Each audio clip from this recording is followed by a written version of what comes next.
From the Chocolate Mountains to the Sea of Cortez, all along the border on a Friday night, this is exciting Imperial Valley football on VSNSports.net, the Valley Sports Network, the source for Imperial Valley sports.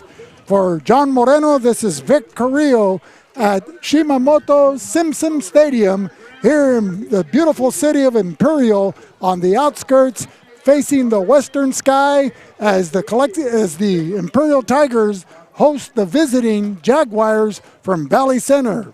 Tonight it's the battle of the big cats as both teams have felines for their mascots. The Jaguars representing Valley Center just north of Escondido, in between Escondido and Fallbrook, and the Imperial Tigers. Ladies and gentlemen, it gives me great pleasure to welcome the voice of choice, the real deal, the master blaster, your friend and mine, Johnny Mo, John Moreno Brown. Well, Vic, it's good to be here again at Imperial High School in the friendly confines. And it's good to know that we got a good friend in the principal, Joe Apodaca. He set us up really nice out here. We're out in the stands where we get to mingle with the fans from Imperial High School. But more importantly, we're out here bringing you live action from VSN. And VSN is grateful for all the sponsors that have made this broadcast possible. Tonight, a San Diego team coming into Imperial Valley, not only battling the Tigers, but battling this warm humidity. Well, John, a cool breeze has come up, and so the temperatures dropped at least 10 degrees from a balmy or sultry 111 at 4 o'clock this afternoon. I would say it's either in the low hundreds or the high 90s. Cool for us desert rats here in the Imperial Valley, but it still may be too hot for the Jaguars to handle. So the temperature and humidity could be a factor as the game plays on. Let's talk about Valley Center. Now, I recall Valley Center back in 2004 went to the Qualcomm Stadium to take on the Brawley Wildcats for that CIF San Diego section final. Is that coach still around at Valley Center? That coach is still around, John. What a great memory. His name is Rob Gilster. I had the pleasure of meeting him down during the pregame warm-ups. He was born in 1961, so he's a contemporary of yours. Okay. He's a year younger than you, but a boomer, I believe. Married his wife, Robin, for 40 years, 4 kids, Paul, 33, Daniel, 31, Lauren, 27, and Jared, 25. And he's the proud grandfather of 3 beautiful grandchildren. He graduated from Escondido High School in 1979, where he played on the offensive line. He parlayed that athleticism to continue playing college in the junior college ranks at Palomar Junior College for the second year after he started out at USIU, United States International University, when they used to field the football team, and later Oregon. He then followed up his junior and senior year playing at San Diego State and graduating in 1984 and earning his master's from Point Loma University in 1993. His coaching career, though, began in 1984, where he coached the offensive line at Palomar JC after graduating from San Diego State. He then moved over to Orange Glen and in 1985 and was served as the head coach at Orange Glen from 1989 to 1997. His overall record was 63 wins, 43 losses, and 3 ties, while Valley Center was created after that, drawing a lot of their student athletes from the Orange Glen area, and he's been the head coach at Valley Center since 1998. He's accomplished 170 wins, 88 losses, 2 defeats, but more importantly, he's led Valley Center to 5 CIF championships. 2004, when they took on the John Bishop-led Brawley Wildcats and Zay Shepard, and it was a shootout, high-scoring affair in the 40s at Qualcomm Stadium, and whoever had the ball last was going to win the game, and that's what happened. Valley Center was able to capitalize. You know, I went to that game, and there was a series of games that day at Qualcomm. You had your lower divisions or the higher divisions playing later on in the evening, and Brawley and Valley Center played right in the afternoon. It was a December afternoon, nice and cool, and the fans from the Imperial Valley, namely Brawley, showed up in droves. I mean, there were more fans from Imperial Valley at that game than the other games that were local to the San Diego population. Well, John, the Imperial Valley is a lot like the South when it comes to Friday night lights, and Brawley, like Imperial High School here hosting tonight's ball game, they have a strong following and they travel well. Their fans go to the game. The business community shuts down after 6 o'clock on Friday night, and everybody heads out to their local high school stadium to witness an exciting and entertaining football game involving their kids, their grandkids, their next door neighbor, or somebody from the community that they know. Speaking of somebody from the community, we just found out that C.J. Tiernan is relative to the Mesas in Calexico. Victor and Ernie Mesa's uncle Robert Mesa is the grandfather of C.J. Tiernan. That's right, C.J. Tiernan. And he's a standout quarterback for the Imperial Tigers. But there's a lot of Calexicans here that are living in Imperial. You have to remember, Imperial is the 5th fastest growing city in the state of California, involving cities that are under 100,000 population. They've increased dramatically in housing. I think they've added about 15,000 homes, John, over the last 12 years since after the recession in 2008. And hopefully the commercial aspect will catch up to the housing aspect, but all the homes are beautiful, and it's contributed significantly to the enrollment of the Imperial Tigers. Yeah, we'll be back with more in a minute on VSN, the Valley Sports Network.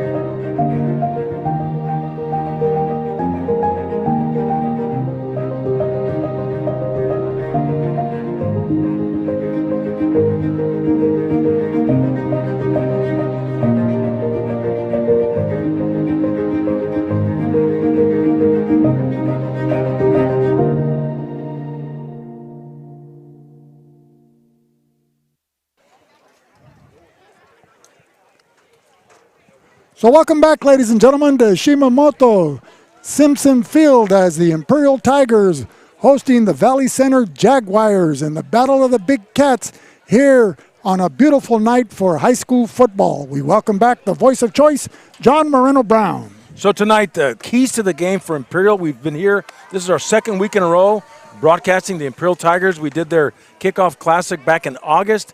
And last week, we saw an outstanding display of execution. Imperial was on all cylinders. We had the quarterbacking of C.J. Tiernan, the running back of Seth Shaw, of course. Seth Shaw was just all over the place. And, John, don't forget Jeremiah Naylor. Jeremiah Naylor. Both of these young men were switching, carrying the ball. And so we expect a little bit of that more tonight. Well, John, David Shaw in his third season coaching here at Imperial. You had the pandemic-shortened season last spring, but that also was the same consequences for Valley Center, as everyone in San Diego County played an abbreviated schedule in the spring for those that were able to field football teams. But Coach Gilster, from Valley Center lamented about having a young squad, and it's like coaching a freshman JV squad as far as experience is concerned. So they really have not only have to teach them the X's and O's, but also the character, being part of a team, and what have you. But he has the background, John. He won CIF championships at Valley Center in 2004, 2005, 2007, back-to-back in 2008, and then again in 2011. So he brings over 30 years of coaching experience versus the 3 years of David Shaw. And you look at the offensive line. Let's take a look at the Imperial Tiger offensive line, starting with Manuel Cardenas, 6 foot, 185, and now a new center, Jose Apodaca, at 6 foot, 290 pounds. Also with Wolfgang Horner in there in the mix at 305. You've got a lot of beef up front for the Imperial Tigers, and also with the Valley Center Jaguars. You do, John, but defensively, those Jaguars are going to be lining up with Miguel Fuentes, 165 pounds, Dakota Toller, 180, Malachi Takbian, 185, and Gavin Guess, 150, there in the interior front four. The linebackers will be Corey Villalobos, 5'7", 200 pounds, but He's Valley Center tough and Valley League tough, but the key player will be their defensive back and one of their captains tonight, and that's Tyler Hakes, 5'9", 165-pound senior, providing leadership and outstanding character to this young defensive team of the Valley Center Jaguars. And making comparisons, the Brawley Wildcats traveled up to Valley Center and took it on the chin 17-7, their opening game of the season. Yet Mount Carmel, who played Central that same night and defeated Central by 11 points, 38-27, beat Valley Center 27-0 last Friday. So we'll see how it plays out tonight. They could be evenly matched. Yeah, and I think they are. But let's get a clip from Coach David Shaw. You know what? I started out coaching when I was 20 years old. So as soon as I got out of high school, Coach Segura actually hired me back as a freshman coach, basketball. And then I just started coaching football, and I just loved coaching football. So, I don't really talk much to these kids about me playing. I just try to focus on helping them. And I mean, I'm sure they all know that I played there because, still teachers there that were my teachers. However, I just try to focus on them and just instill whatever work ethic that I learned from my coaches. I had three great coaches there. I had Coach Segura in basketball, Coach Romeo in football, and then the late Mickey Carter. He was my baseball coach. So I learned a lot from all three of those coaches. And, I'm trying to instill what I learned from them in these kids here. From the Chocolate Mountains to the Sea of Cortez, all along the border on a Friday night, this is exciting Imperial Valley football on ValleySportsNetwork.com.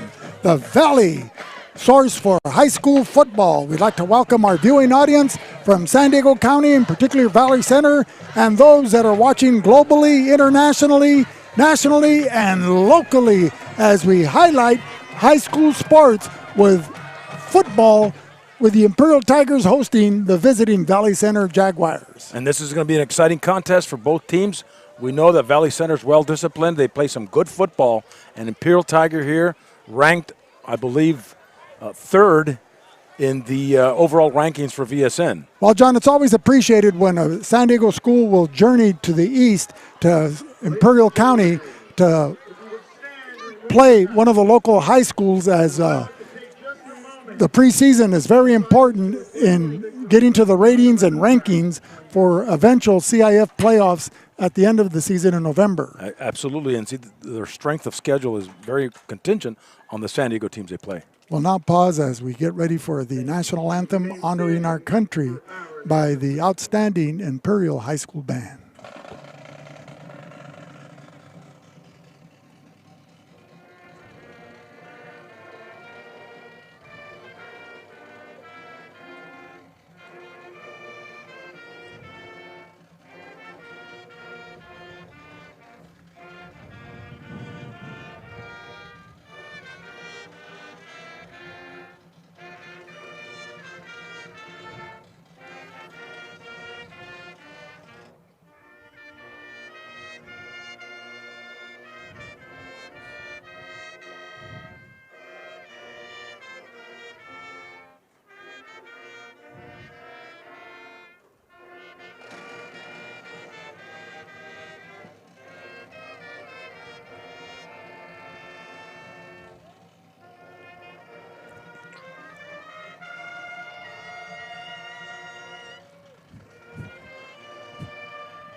From the Chocolate Mountains to the Sea of Cortez.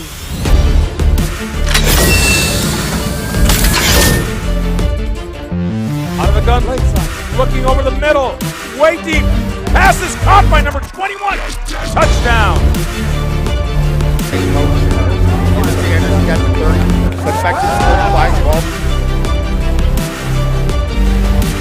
Right, he gives to 6 at 10. That's the corner. Just cuts back. He's at the corner.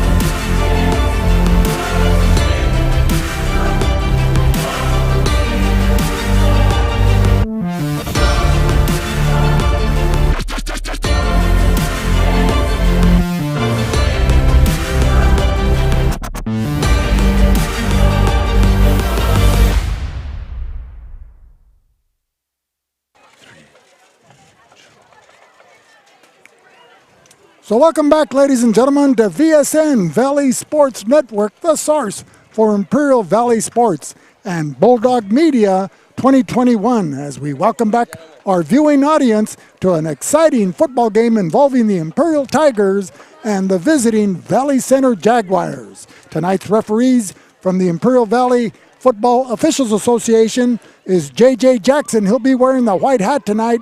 The umpire, Mike Garcia. The line judge, Gabe Castro, who was an outstanding basketball player back in the 80s at Calapetra High School. Sal Carrillo, the head linesman, and he was an outstanding point guard for the Calexico Bulldogs in the early 80s. And back judge, Nate Binkins.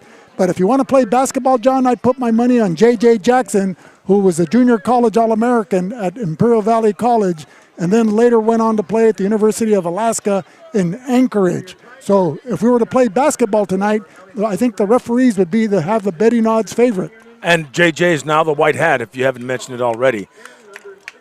So we look at the captains for tonight's ball game, John. For Valley Center, it's number 9, Malachi Takbian. Number 15, Tyler Hakes. Number 20, Marion Bender. Number 32, Lucas Sinui. And number 76, Ernesto Gallegos. For the Imperial Tigers, you have number 24, Sam Shaw. Number 6, C.J. Turnan.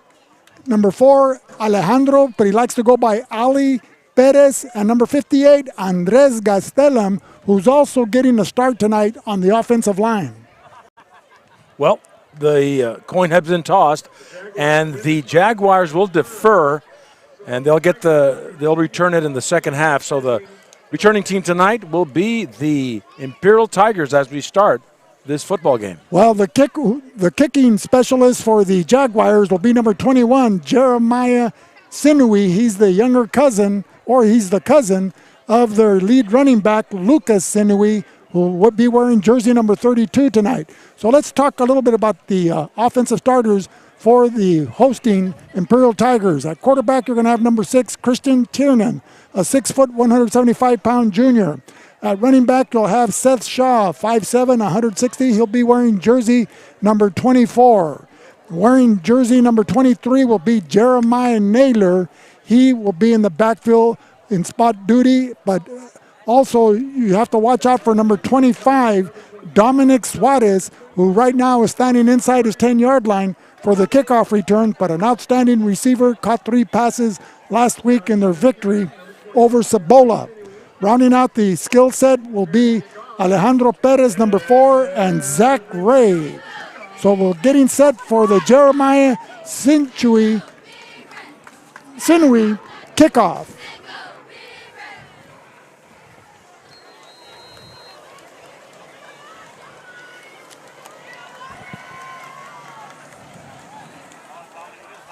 It'll go in the direction of Dominic Suarez, but he'll let it go into the end zone. And the Tigers will get the ball at the 20. So offensively, left to right, the Tigers will go with Manuel Cardenas, number 64, Andres Gastelum, number 58. Center will be Jose Apodaca, 5'10", 290-pound sophomore. The right side will be Wolfgang Horner, number 70. He goes at 305. And then Ethan Reeves, number 56, who comes in weighing 190.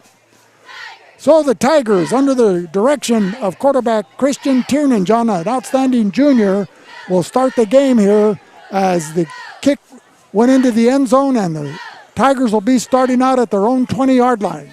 They're going right to left on your radio dial if you're listening on radio, and if you're viewing it, they're going from the north end of the field down to the south end. So doubles out of the shotgun. C.J. Tiernan with Seth Shaw in the backfield.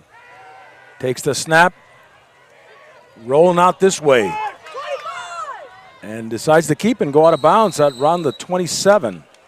Tackled by number 5 for the Jaguars. That's Dakota Toller, 6'2", 180-pound senior from his defensive end and linebacking position. They like to move around. And as we're talking about the defense, you have Dakota Toller, 6'2", 180, wearing jersey number 5. Malachi Takbian, number 9. He's a 5'11", 185. Gavin Guess, 5'8", 150. And Corey Villalobos, 5'7", 200 pounds, will give you the remaining defensive starters, including Tyler Hakes, who's a linebacker at 5'9", 165. 2nd and 2 from the 28. Tiernan hands it off to Shaw. Takes it up to the 35-yard line. He'll pick up about 8. Well, after a 5-yard pickup, he was met by Tyler Hakes, one of the middle linebackers, and added additional 3 yards after the contact, and it gives Imperial a first down with 10:57 remaining here in the first quarter. If you just joined us, ladies and gentlemen, no score in the ball game. This is the first offensive series for the Imperial Tigers, their third play into this drive. 1st and 10 at the 34.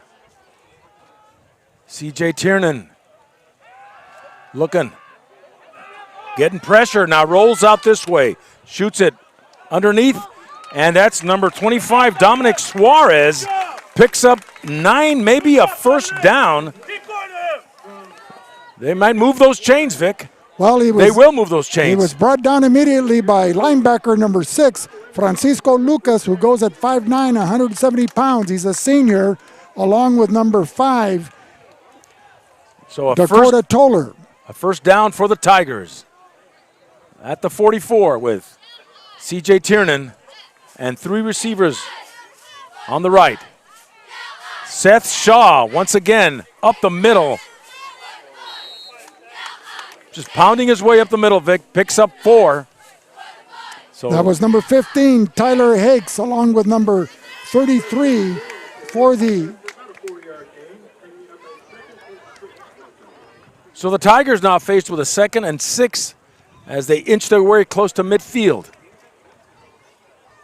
9:37 to go first quarter, no score. That was number 32, Lucas Sinui, assisting on that play along with Tyler Hakes. 2nd and 6. Fakes the dive, and CJ will take it up himself, crossing midfield and into Jaguar territory. So there were 3 tacklers there. Number 15, Tyler Hakes, and Francisco Lucas, both making the stop there on the quarterback, C.J. Tiernan, as he advances the ball just shy of first down territory. It'll be 3rd and a short 2 for the Tigers. They've crossed midfield, the ball at the 48-yard line of the Jaguars, the near hash mark in front of the Imperial Tiger bench. 3rd and 2, doubles. Tiernan and Shaw in the backfield. Shotgun snap. Oh, and meet him right there behind the line of scrimmage is the Jaguar defense. So no gain, in fact, a loss of a couple for the Tigers. That was number 15 again, John, Tyler Hakes, as he just blasted his way over the center of Joe Apodaca Jr., Jose Apodaca, and made the tackle in the Tiger backfield, a loss of about a yard, maybe a yard and a half, but the ball is just shy of midfield as they're faced with a 4th down. They'll be going for it. Trips right with Shaw and Tiernan in the backfield. Shotgun rolling out. Tiernan looking, stutter steps and tries to take it up. Getting close to the first down marker, but not close enough, and he'll be brought down with the Jaguars now in tow. That was number 44, Phil Cotton, 6'2", 195-pound junior, at his linebacking position after Tiernan was flushed out of the pocket to his right, tried to zigzag his way up the field, but Johnny on the spot was Phil Cotton, so the Tigers will lose the ball on downs, and Valley Center will take over at their own 47-yard line. So Valley Center is going to go with quarterback Colton Paxton, number 11. And they'll put him under center. Lone back in the outfield, doubles. Paxton going to hand it off right up the middle to number 32. That is Lucas Sinui. And Sinui will pick up about 5. Sinui, penalty markers in the backfield. 150-pounder, rushed for 136 yards against the Brawley Wildcats in the first game of the season, and he's carried the brunt of the football as Coach Gillis likes to have a balanced attack and rely on the athleticism of Colton Paxton along with his wideouts, Cole Gerhardt, Jamal Solis, Kevin Garcia, and Jake Dunkel. A holding penalty against Jaguars. Valley Center will lose 10, and they'll spot it inside the 40. Offensively on the line, they'll be going with Ernesto Gallegos, 6 foot, 259 pounds. He wears jersey number 76. Number 57, Braden Stansel, 6 foot, 185. 77, Marcos Caratachea, 5'8", 235. Humberto Lopez and Chris Odell rounding out the starting offensive line. So under center is Paxton with doubles. He's going to drop back, looking. Little pass. It looked like a screen pass, but in there stopping any type of forward progress. That's Jake Dunkel caught the pass, but the Imperial Tiger defense was right there. So it'll be a second and very long. The ball inside the 40, a pickup of 2. It'll be at the 39. So double formation for Valley Center. Paxton hands it off again. And that is Lucas Sinowi taking it up the middle for a pickup of about 5. Well, John, he's used to carrying the ball. He had 27 carries in their last game and 25 the game before that. So he's a workhorse. The Valley League prides itself in yeoman efforts and bring the lunch pail to work, John, and strap up the boots and pull them up by the bootstraps, and you're good to go. 3rd and 13 here in the first quarter. I think they call that smash mouth football. There you go, dropping back. Paxton looking deep to the left side. A man is open, caught! 1st and 10 for the Valley Center Jaguars as the pass caught by number 7. That is Kevin Garcia running a streak pattern in front of the visiting bench. Will take it to the 21st and 10. Move those chains for Valley Center. Well, he was split out to the far side in front of the Valley Center bench and ran a fly pattern, a streak pattern, or if you're playing on the streets, John, or at the park, they say the bomb. The bomb. Anyway, a beautifully placed pass by Colton Paxton, giving the Jaguars a first down inside the 15-yard line of Imperial. Paxton under center, 1st and 10. Handed off to his bread and butter, Lucas Sinowi. Picks up 5. Will take it to about almost the 15-yard line. Well, for Valley fans, if there's any commonality in the caliber of ball that's being played, Valley Center lost to Mount Carmel last Friday 27-0. Mount Carmel defeated the Central Spartans, last year's champs, 38 to 29 or 28. Brawley in their season opener lost 17-7 to Valley Center. So this will be a good barometer for the Imperial Tigers to see where they're at here in the early season. Paxton fumbles the football, but Sinowi will fall on it, and they'll retain possession, but they'll lose a few yards there. The Tigers come into tonight's ball game -4 starters, and so we'll see how those newcomers that come in getting their first taste of varsity experience. Most notably, Jose Apodaca, a sophomore, 6 foot, 290-pound sophomore. 3rd and 9 for Valley Center at the 19 of Imperial. Paxton under center. Dropping back, looking left side. And very well guarded. Again, that is Kevin Garcia. That was number 3 of the Tigers, Devin Mesa, covering on that play. Did he make the interception, or was it an incomplete pass? I believe it was incomplete, and now they may be going for a field goal from the 19. Jeremiah Sinowi, who has a 29-yard field goal to his credit this year, 5'10", 165-pound senior, will try to split the uprights. On a 36-yard attempt, Vic. 36-yard attempt, Valley Center. The wind could be a factor here, John. And looks like there was a lining up in the neutral zone. That should get him 5 yards closer to the intended target, the goalpost. Imperial going with Brian Vasquez, Victor Cesena, Wolfgang Horner, and Diego Valencia on the front 5. That's a false start. Daniel Riesgo, Kai Bishop, Ethan Reeves, along with Aiden Shields. So the false start for the Valley Center Jaguars will move it back 5 yards. 36, it's a 41-yard attempt. So do you put in a field goal block attempt, John? I would, because the ball is live if you do block it. High snap, and he's got the distance, and it's not accurate enough. It's wide right. So the 41-yard attempt field goal is no good by Jeremiah Sinoe, but there's a flag on the field again. Well, it's thrown in the vicinity of where the kicker was. Was there a roughing the kicker? Because I was watching the trajectory of the football to see if it was going to split the uprights. Let's see what J.J. Jackson calls. Roughing the kicker, you're absolutely right. So it'll be an automatic first down for the Jaguars of Valley Center to keep this drive alive with 2:10 remaining here in the first quarter. No score in the ball game. We invite everybody to pull up their favorite chair and their favorite beverage, John, that easy chair, as we celebrate Imperial Valley High School football here on VSN.net. So under 2 minutes to go, the first quarter, no score in the ball game. Valley Center with a first down.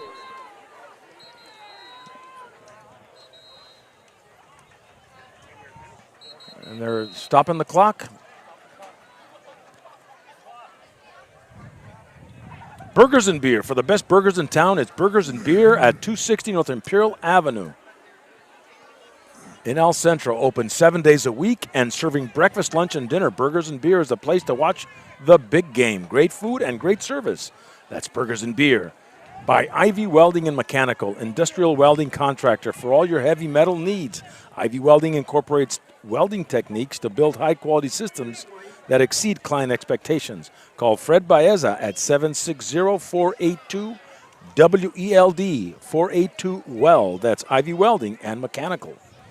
And by Marianne Valenzuela, your State Farm insurance agent in the Imperial Valley, specializing in auto, home, business, property, and more. And with over 20 years of experience, Marianne will help figure out what coverage you need to take control of your financial future. Like a good neighbor, she's located at 122 Main in Brawley. Call Marianne Valenzuela Fenley at 344-0447. And by Top Notch Barbershop. Check out Top Notch Barbershop at 317 Wake Avenue in El Centro, open 7 days a week. Regular haircuts are $20, and Wednesdays is a $15 special. That's Top Notch Barbershop. And so Paxton rolling out this way, feels pressure, fumbles. Does he fumble the football? It's picked up by number 23, Naylor. Naylor at the 45 and brought down. A big turn of events for the Imperial Tigers as the fumble by Colton Paxton, picked up by Jeremiah Naylor for Imperial, takes it down the field to the 40-yard line. He was brought down by number 32, Lucas Sinui, but we've got to have an injured player. It looks like it might be the quarterback, Colton Paxton. It might be a cramp. That's usually what occurs in this type of weather early in the season. For the most in-depth local and regional news and the best high school sports coverage around, check out the Calexico Chronicle and the Hauteville Tribune, in print or online, at the all-new CalexicoChronicle.com, chronicling our community border region and beyond since 1904. Does your license plate frame say Robinson Ford? Offering an inventory of both new and used vehicles, Robinson Ford Sales has the best-selling cars in the country, located at 1777 North Imperial Avenue in Calexico. Give them a call at 760-357-3141 and come out and check out the new Bronco for 2021. By Letterman's and Bro. Have you earned your varsity letter? We'll get your Letterman jacket started today. That's lettermanandbros.com. Ask for Dan at 760-693-5034. That's Letterman's and Bro.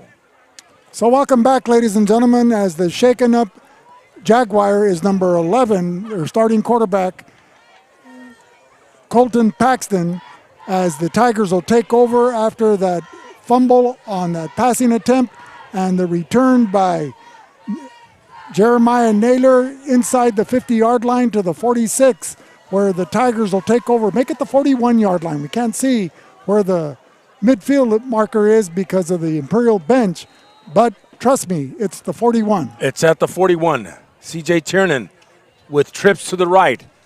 Shaw in the backfield. Shaw will get the handoff. Going between left guard and tackle, but is still on his feet. Picks up 11, picks up 10. First and 10. Running behind Move those chains. Running behind the blocking of guard Wolfgang Horner, 6'2", 305-pound senior, along with Ethan Reeves and Jose Apodaca, found a running lane to pick up at least 10 yards and advance the ball to the 31-yard line, exactly 10 yards for Imperial on the Jaguar 31. A little less than a minute and a half to go. First quarter, no score. Imperial has the football. C.J. Tiernan with a first and 10 at the 31. He's got 4 receivers to the right. Valley Center showing blitz. Little dump pass, but too low for Seth Shaw, and goes incomplete. Well, John, a lot of these young quarterbacks and these offenses, the spread offense, no huddle, they like to flood the defensive secondary, whether they're in a cover 2, cover 3, or cover 1 defense, and the defensive backs have their zone responsibilities, but the quarterback will usually check downfield first to see if the deep receiver is open, and then he'll work his way back to the line of scrimmage. Here he just fired to the first man right over the line of scrimmage, and he underthrew him. Second and 10. C.J. Tiernan decides to keep the football, take it up the field, and will go to about inside the 30 at the 28. So he'll pick up about 4. Tackled or manhandled by number 44, Phil Cotton, 6'2", 195-pound linebacker. And so Tiernan felt every pound on that tackle as he's thrown to the ground like a wet rag. It'll be 3rd and 7, a short pickup as the clock's winding down, under 30 seconds here in the first quarter. Tiernan in the backfield. Suarez here to the near side. Shaw takes the handoff. Will take it up the middle. Picks up 2. Hit first by Tyler Hakes, 5'9", 165-pound senior, along with number 9, Malachi Takbian, a 5'11", 185-pound linebacker, as Shaw is able to pick up a couple of yards, bringing up 4th down. The Tigers, on their previous 4th down play, were held just shy of the first down marker as the first quarter comes to an end. So no score in the ball game yet, and we'll just switch sides. Need real estate services? Thinking of buying or selling a house? Wondering what your property is worth? Get top dollar on your investment. Call Mark Esquer, real estate broker, offering professional friendly service for over 27 years. Call for a free market quote at 760-357-9707. Esquer Realty, the mark of excellence. And by Brownie's Diner, located at 990 Main Street in Brawley. Brownie's Diner serves up good food with a Town Pump menu. Come by and savor a delicious steak from Brant Beef or their famous chicken fried steak. At Brownie's Diner, you will leave satisfied. Call for takeout at 760-344-2938. Brownie's Diner in Brawley. And by Imperial Printers. We are ready to help you with your next project, from business cards to yard signs and everything in between. Give us a call at 352-1300 for a quote or any questions you might have. We're located at 430 West Main in El Centro. Imperial Printers. What can we print for you today? And need a job? Need to hire someone who needs a job? Give Keystone HR a call at 357-2929 for all your staffing needs. They specialize in payroll services, part-time and full-time staffing, workers' comp. That's Keystone HR in Calexico, proud sponsor of VSN. So at 4th down, Tiernan looking right side and looking at number 29. That's Zach Ray, goes incomplete, and they'll turn the ball over on downs to the Valley Center Jaguars here as we start the second quarter of play.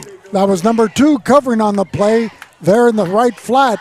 That was Jake Dunkel, and as a result, he got a hand on the ball and knocked it out of the reach of Zach Ray, the H-back, And so once again, Imperial will lose the ball on downs after they journeyed deep into Valley Center territory. So 1st and 10 as we start with a new series of play. Do we have a new quarterback, or is it? It might be number 20, Bender. It is number 20. That's Marlon Bender. Bender hands it off to number 32 up the middle. 32 is Lucas Sinoe, and he'll pick up about 6. So the quarterback is Marlon Bender, one of the two of the top 100 players in San Diego County that are on the roster of the Jaguars. Bender will hand it off again.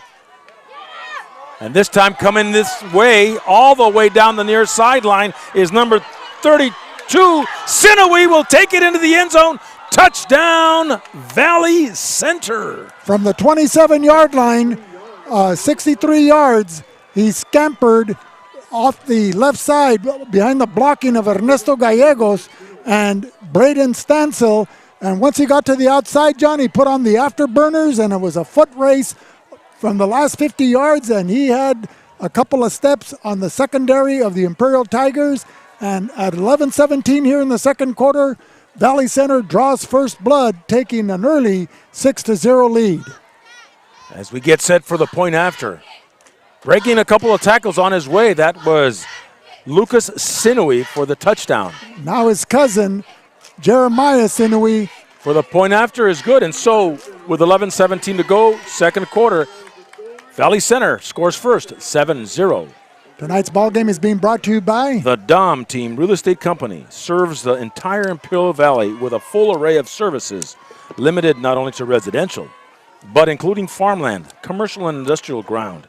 For honest and reliable real estate advice, it's the Dom Team Real Estate Company at 337-8600. Your county supervisor, District 1, Jesus Escobar, is a proud sponsor of VSN, and as a committed public servant, Jesus Escobar's civic and community involvement includes being a board member of the Border Communities Capital and Company. Jesus Escobar would like to thank his constituents of District 1, and he wishes all the Valley teams a great season. And by Ojeda Industries, commercial and industrial equipment supplier. Ojeda Industries is proud to sponsor the Valley Sports Network. They were voted Ivy Press Readers a choice for the best farming equipment provider in 2019. Located in Brawley, Ojeda Industries is here to serve you. Well, John, after a scoreless first quarter, Valley Center draws first blood with 11:17 remaining here in the second quarter. The Tigers started the season off in a scrimmage with adversity, falling behind the El Capitan Vaqueros, and later scoring 4 touchdowns in the second half to pull that one out 28-7. A nice end over and kick will be fielded at the 5. At the 20 now, and stopped and dropped there. Dropped by number 7. That's Kevin Garcia on the kickoff coverage team. And Alejandro Perez would bring it up to about the 20. So he's 5'10", 175-pound sophomore, making his presence felt on the kickoff coverage team. So the Tigers will take over, led by quarterback Christopher Tiernan. He'll be joined by Seth Shaw in the backfield, along with Jesse Nichols, number 1, Dominic Suarez, number 25, Alejandro Perez, number 4, and Zach Ray. At center, you have Jose Apodaca. He'll be flanked by Andres Gastelum and Wolfgang Horner. The tackles are Manuel Cardenas and Ethan Reeves, depending on what side of the street you walk on. So here you go, Johnny Mo. So they got Naylor now in the backfield with C.J. Tiernan, who's out of the gun with three receivers to the left side. Valley Center showing blitz, looking quickly intended for number 1, Jesse Nichols, but Jesse Nichols was too far up the field. Flanked on the outside of the defense and blitzing was number 15 linebacker Tyler Hakes, 5'9", 165-pounder, putting pressure on the quarterback Tiernan, having him release the ball sooner than he wanted to, and as a result, the pass falls incomplete. So it'll be 2nd and 10 with 11:08, the ball at the 21-yard line. Jaguars 6, Tigers 0. 7. Vic. Correction, 7. Thank you, John. So Tiernan out of the gun with Naylor. in the backfield. Naylor will get the handoff. Pounding his way up the field and still moving those legs, and he'll pick up 2, Vic. And that was a tough 2 yards as the interior of the Jaguar defense, led by Malachi Takbian and Dakota Toller, along with Gavin Guess, there to put the stop there. And backing them up is Tyler Hakes, Francisco Lucas, Logan Ramage, Phil Cotton, and Marlon Bender. And you can't count out Corey Villalobos and Miguel Fuentes. 3rd and 7 And for the for Tigers. the cherry on top, John, it's Jamal Solis, the defensive back. At the 23, Tiernan looking, shooting. Jesse Nichols is right there. He'll catch the football going off 7 and out, and they'll get the first down, so move those chains on a Jesse Nichols reception. 1st and 10 Imperial. Thrown right between the defenders, number 5, Dakota Toller, and number 4, Jamal Solis, as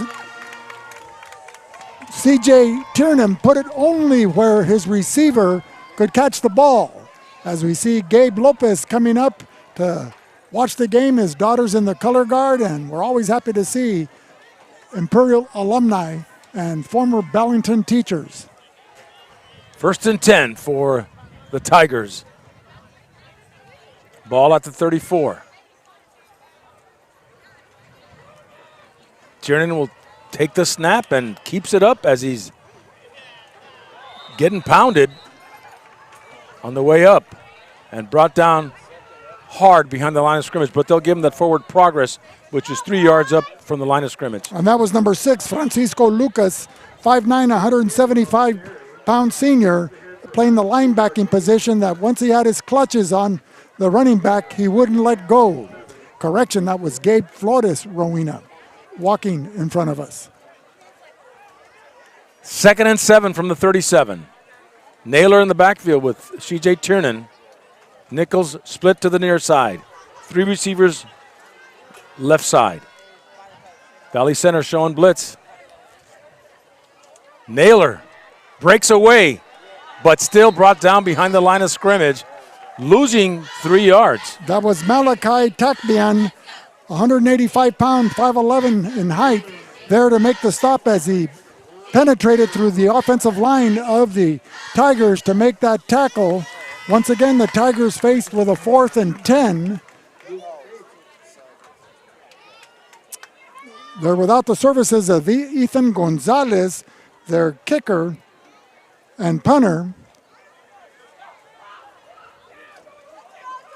They're going to go with it on the down marker says 3rd and 10. The scoreboard says 4th.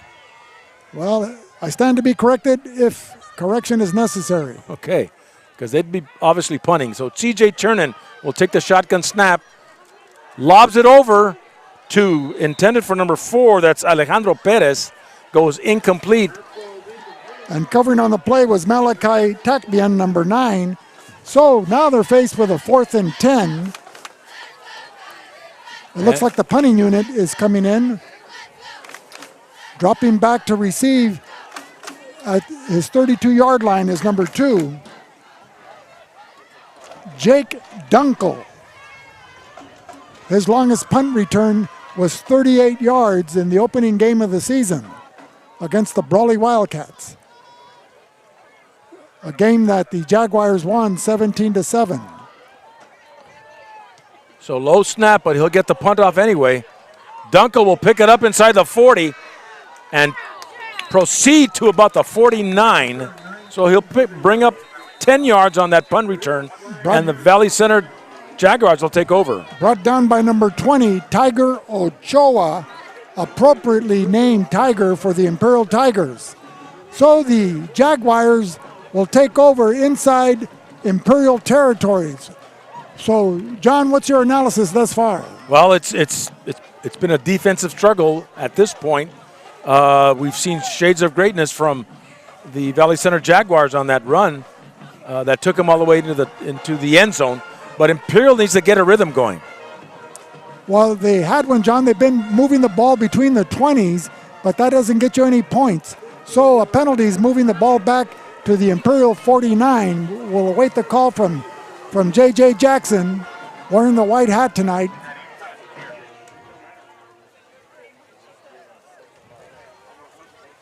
I believe it was roughing the kicker. Another roughing the kicker call, so. Well, that's a late call. And they've got a first down. Imperial has the ball. C.J. Tiernan out of the shotgun. And Tiernan gets brought down hard at the line, right up a yard from the line of scrimmage, Vic. That was number 44, Phil Cotton, along with number 5, Dakota Toller. They're making the stop. Two names that we've been calling out frequently thus far early in the game, along with Tyler Hakes, one of the leaders in the defensive linebacking area. So a second and about 8. The ball right about midfield at the 49 of Valley Center. Tiernan, again, shotgun. Quick pass, left side, it's caught. Alejandro Perez will get a first down in about a yard, so it'll be spotted right at the 40, Vic, for a first and 10, move those chains. And that was number 2, Jake Dunkel, making the tackle there, but not until Perez was able to get a first down at the Jaguars 40-yard line. So first and 10, trips right. C.J. Tiernan. Tigers going left to right on your screen. Tiernan with a shotgun snap, looking, decides to run it up the middle, finds some room, will take it to about the 35-yard line. Well, John, does it look like the pass protection is breaking down or the pass patterns taking too long to develop? Well, you looked at, he was going to throw the ball, and so everybody was biting out, and so he found a lot of room in the middle. So it's safe to say he's a run-first quarterback instead of patiently waiting in the pocket to throw the ball. And he got 5 yards on that one. So a second and 5 from the 35. Tiernan with double-doubles. Jeremiah Naylor in the backfield. Looking, another quick pass. A man is open, caught in the left flat and still on his feet, coming inside. And that looks like Dominic Suarez on the far side, but wait a minute. Did he cough up the football? Apparently not, so it's a first down for the Tigers. Dominic Suarez making an outstanding reception.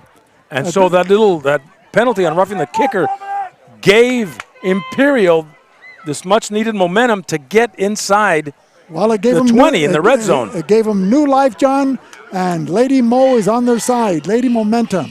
The eyes of a princess, the nose of a fairy, and what else would Uncle Manny say?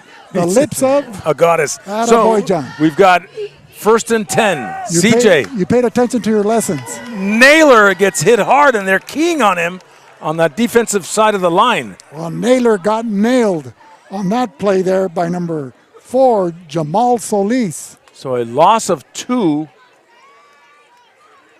And the ball will be spotted right about, looks like the 17, 18-yard line. Or the 16.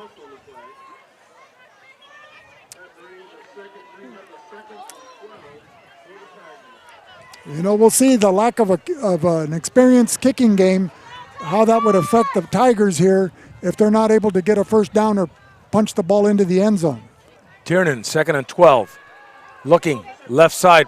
Ball is deflected, almost intercepted in the left flat. So it'll come up to a third down and 12. And timeout is called. Patient care is our #1 priority. Reach Air Medical Service, assuring calmness, security, and comfort, recognized for our compassionate, medically effective methods for patient transport. Fast, safe, reliable. Reach Air Medical Service, modern-day heroes. You can count on Donnie Wharton to provide the best service around. At Arctic Air, we know that having the right people on the job is just as important as choosing the best equipment. Our York-trained professionals provide you with top-quality equipment, skilled installation, and an expert analysis of your comfort needs. Contact Arctic Air Conditioning and Heating at 352-8855. Proud sponsor of Imperial Valley football. At Sanders Incorporated, architecture and engineering is our expertise. A leader in design, development, and delivery, Sanders Incorporated is a proud supporter of Imperial Valley football, and we wish all of our Imperial Valley schools a safe and successful season. And by George Nava, Commercial Capital and Real Estate. The perfect time for you to refinance may be now. Don't miss your chance to save cash or shorten your loan term. Reach out to discuss your options with George Nava at 960-3049. George Nava is there to help out at Nava Commercial Capital and Real Estate. Well, with 4:29 remaining, the Tigers faced with a 3rd and 12. What say you, John? Well, we've got empty backfield with C.J. Turnin taking the shotgun snap and rolling out and looking into the end zone and shooting it over to number 4, Seth Shaw. Goes incomplete, and he was running for his life. Well, you had number 29, Zach Ray, in the H-back, standing in the middle of the end zone right in front of the goalpost, waving his arms frantically. But as Tiernan rolled out to his right, he was running with his head down. He had no clue that Ray was back there wide open. And then when he did make the throw, he just threw it up for grabs. And as a result, the pass falls incomplete. So with a 4th and 12, the Tigers will try a field goal with a left-footed soccer-style kicker. We're looking at a 37-yard field goal. That's number. And it's low. It's picked up. It's fielded into the hands of number Tyler 15, Hakes. but he fumbles the football. That's number 15, Tyler Hakes. Alertly playing center field there on the end zone, comes up with a football and tries to run it out, thinking that he had pay dirt in front of him, but nevertheless, the ball is turned over once again on that unsuccessful field goal try, and the Jaguars will take over at the Jaguar 23-yard line. Dippy Duck, IID's official safety mascot, has been teaching children water safety for more than 50 years. Recognizing the need to further educate the youth in the Valley, he recently took on the challenge of promoting energy safety as well. Remember, keep your thermostats at 78.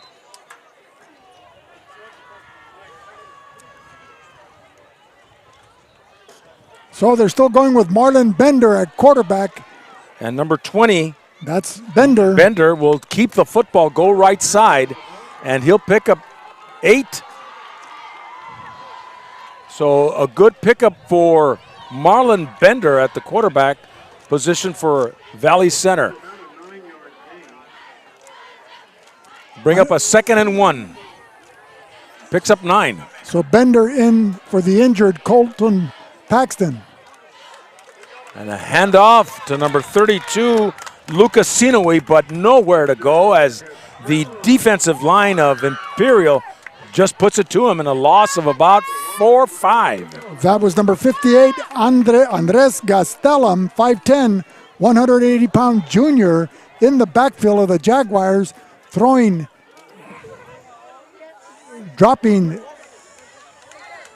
Sinoe for a loss there.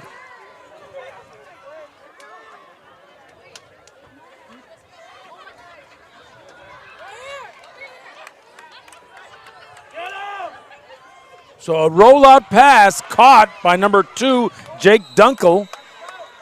Gets a whole bunch of yardage as they'll move the ball up the field of 1st and 10. And move those chains for Valley Center. They'll spot it right at the 48. Well, implementing a no-huddle offense, they're still going with Bender at quarterback. Marlon Bender under center. Handed off to Sinoe. Sinoe will take it across midfield and pick up about 4. Zach Ray, 6'1", 205-pound junior, making initial contact, tripping up Sinoe. A pickup of about 4 yards, 2nd and 6. About 2 minutes to go in the second quarter. Hand off to Sinoe. Go right up the middle and pick up About 5. And that was number 20 for the Tigers, Tiger Ochoa, making the tackle. You know, John, missing out on those opportunities on 4th and short, plus this missed field goal, that takes out a lot of a team, a young team in particular, where, you know, they've got to keep their morale high and their enthusiasm enduring here in this early portion of the game. So Bender on a keeper, rolling out and keeping it. And looks like he'll get the first down. He'll just pick up 3 that were needed. So they'll move the ball up to about the 43-yard line. So it'll be 1st and 10, as here we are late in the first half. Marlon Bender, very athletic, 5'10", 165-pound senior. There displaying his athleticism as he's able to get to the outside on a quarterback keeper and pick up a first down inside the 45-yard line down to about the 42. And time is called, I believe.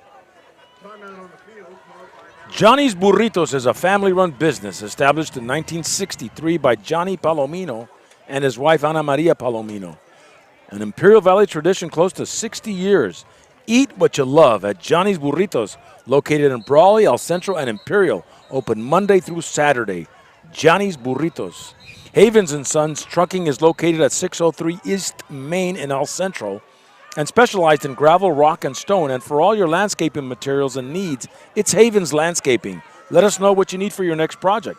Call us at 352-6735. That's Havens Landscaping, proud sponsor of VSN. The Tigers in a cover 1 defense with a lone defensive back. That's Seth Shaw. Marlon Bender under center. Dropping back, looking left side. A man is covered too well, and there'll be flags thrown. It's probably a pass interference. And that as was number 3. Devin Mesa, 5'7", 150-pounder. They're covering on the play on number 7. That was Kevin Garcia, who was like flies on honey, John. Or as you'd like to say about a cheap suit. Yeah, he was all over him like a cheap suit, so it's a pass interference against the Tigers. And so less than a minute remaining, 51.6 seconds to be exact here as the Jaguars once again threatening inside Tiger territory. Right about the 26 or 27-yard line. So it's a 1st and 10 for the Jaguars, Valley Center. Well, it looks like Jimi Hendrix playing in the background, John. Is that Purple Haze or is that those are hamburgers on the grill? Those are hamburgers on the grill. So Marlon Bender under center with Corey Villalobos in the backfield now. Corey Villalobos, 5'7", 200-pound junior.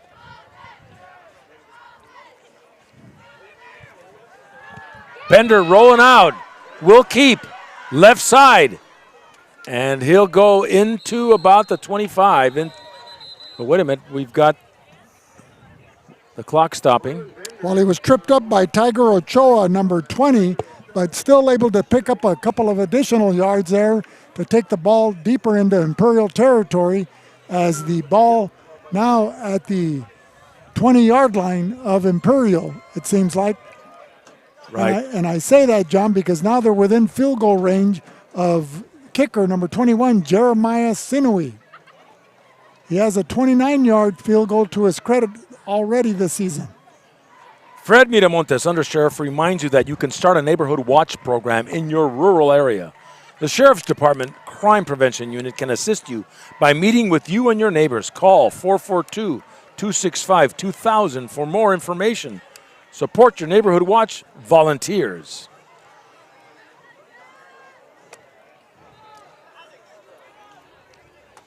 So the Jaguars come out of the huddle. They have a new quarterback, Marlon Bender, in for injured Colton Paxton. Corey Villalobos in the backfield.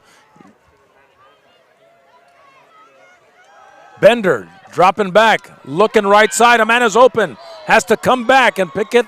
Yes, it does. Number 2, Jake Dunkel will come back, catch the football, get a 1st and 10 inside the 10-yard line. Well, Marlon Bender, utilizing a 5-step drop from under center, had Jake Dunkel wide open, but underthrew him, but is still able to make the completion. Corey Villalobos gets the handoff. Will try to pound his way up the middle. I'm sorry, to the left side. And does he get it? Tiger Ochoa and Jeremiah Naylor in there to make the tackle as time is called with 16.2 seconds remaining here in the second quarter. Listen to the Que Pasa Calexico podcast for candid conversations with many of Imperial Valley personalities. Jose Alejos has been hosting the podcast for over 5 years and has interviewed people who have ties to the Imperial Valley. Stay tuned for the next Que Pasa Calexico with Jose Alejos. Learn, grow, and make the Imperial Valley a better place. And by the La Resaca and Sonora Fusion. La Resaca has the absolute best Mexican-style seafood chavelas and, of course, best clamatos anywhere. Try the Sonora Fusion in El Centro for the best cuts of aged beef. La Resaca at 221 Campillo Street in Calexico and in El Centro at 6th and State. That's La Resaca and Sonora Fusion. Well, John, the Jaguars have a four-prong attack potentially with a quarterback, Marlon Bender. I know you want to say Brando, and the running of Lucas Sinui along with Corey Villalobos, but you can't dismiss the athleticism and talent of wide receiver Jake Dunkel, who split out to the near side wearing jersey number 2. And Marlon Bender under center. Second down. Penalty flags.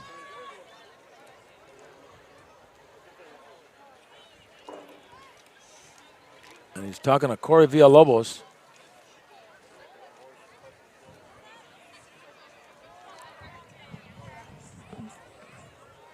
Also in the backfield with Bender was number 9, Malachi Takbian. That's a 5-yard penalty, I believe. And what would that be for? Not having the face mask? I believe that there's an equipment infraction. So Marlon Bender, Corey Villalobos. Valley Center has the football at looks like the 12-yard line. So a second and goal from the 12. And so they changed their formation. Now they have Dunkel in the slot on the far side, split out with number 4, Jamal Solis. Bender dropping back, looking left side. Pass is caught. Kevin Garcia in the left part of the end zone. Touchdown, Valley Center. Well, he out-jumped number 10 for the Tigers, Victor Valenzuela, who goes at 5'7", 150 pounds, and Bender throwing a beautiful pass where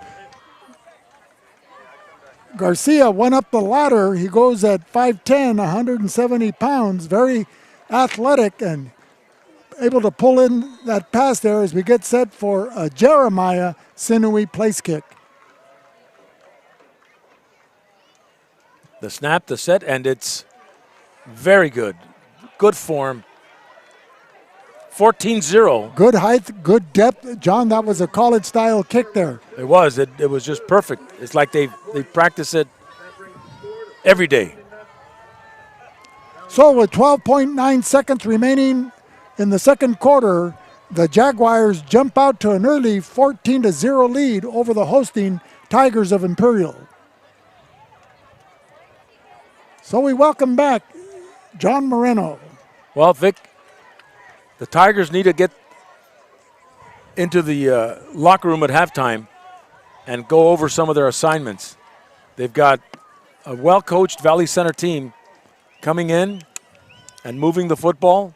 They've got 2 scores up on them, but that's okay. You've got a strong Imperial Tiger football team that can come back. Right now we've got an update here at the Brawley and Cibola game.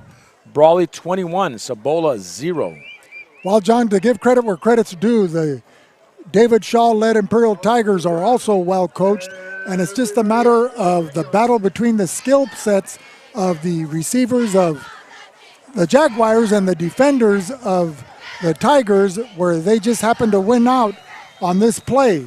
But the Tigers, I think, will come back in the second half to show their true ability. A pooch kick from Sinui will be fielded right about the 30. And on his feet and swiftly going down the far sideline. Fumbles the football, but Imperial will fall back on it. And 4 seconds are remaining here in the second quarter. That kickoff return took 8 seconds off the clock. Looked like Francisco Lopez. Number 22, one of the upbacks there to catch that pooch kick, which has been utilized successfully throughout the early part of this season by other schools as well, as far as some of the games that we've called. But a good break for Imperial. Well, 4 seconds, time for one play only. Do you fire it into the end zone, a dump and run, a hook and ladder? Give it a shot and then go into the locker room.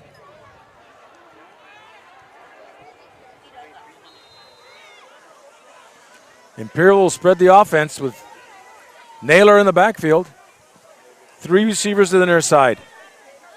1st and 10 from about the 40.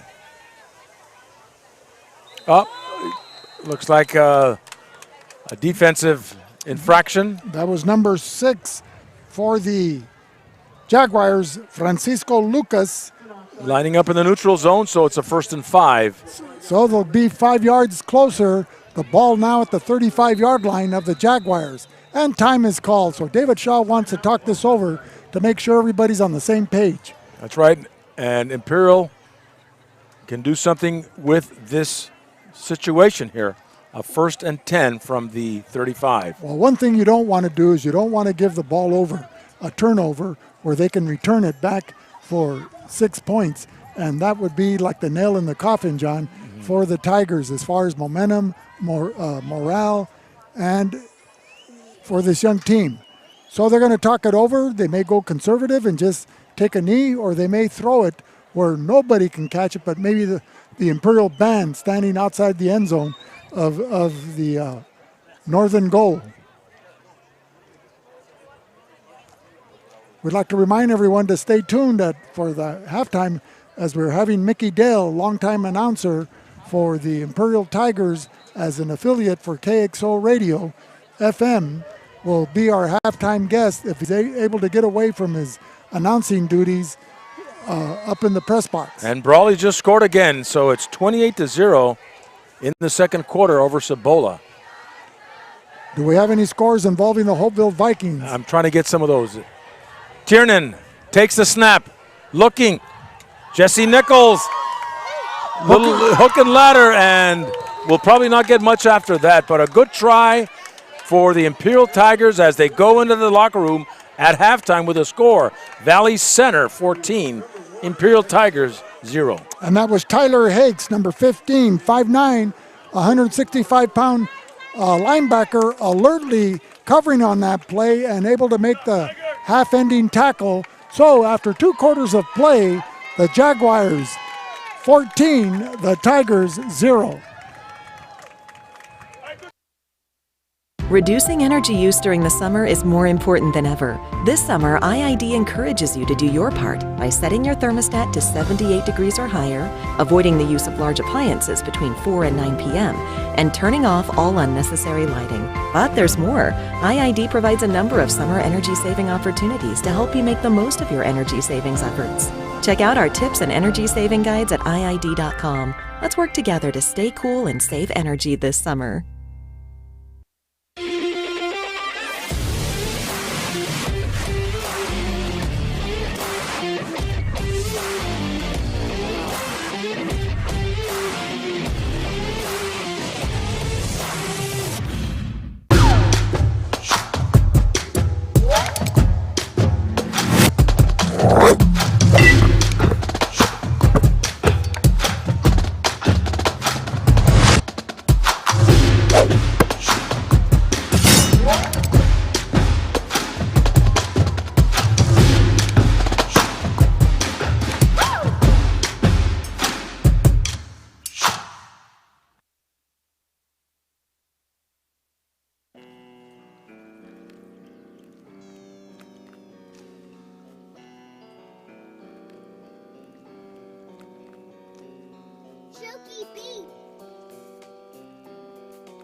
Reducing energy use during the summer is more important than ever. This summer, IID encourages you to do your part by setting your thermostat to 78 degrees or higher, avoiding the use of large appliances between 4 and 9 p.m., and turning off all unnecessary lighting. But there's more.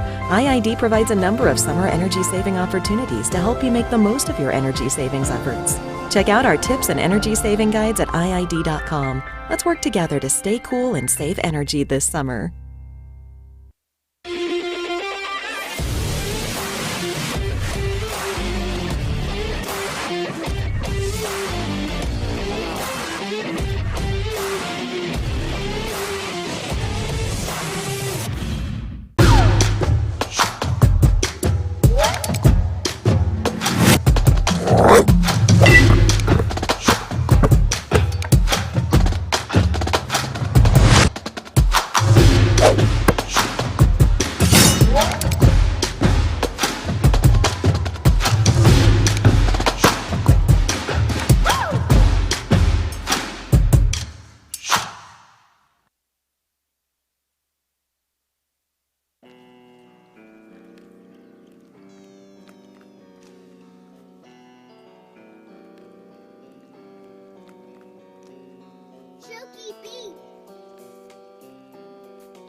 Reducing energy use during the summer is more important than ever. This summer, IID encourages you to do your part by setting your thermostat to 78 degrees or higher, avoiding the use of large appliances between 4 and 9 p.m., and turning off all unnecessary lighting. But there's more. IID provides a number of summer energy-saving opportunities to help you make the most of your energy savings efforts.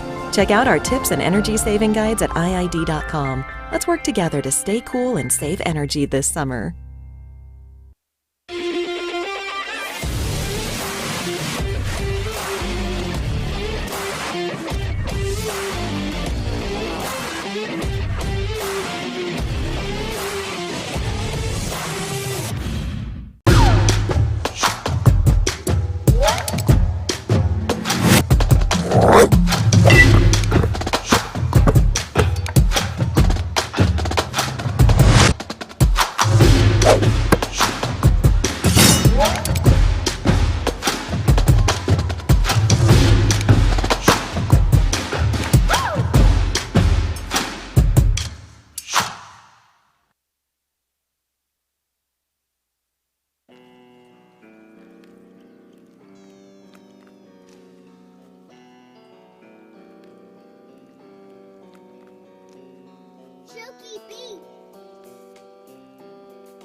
Reducing energy use during the summer is more important than ever. This summer, IID encourages you to do your part by setting your thermostat to 78 degrees or higher, avoiding the use of large appliances between 4 and 9 p.m., and turning off all unnecessary lighting. But there's more. IID provides a number of summer energy-saving opportunities to help you make the most of your energy savings efforts. Check out our tips and energy saving guides at IID.com. Let's work together to stay cool and save energy this summer.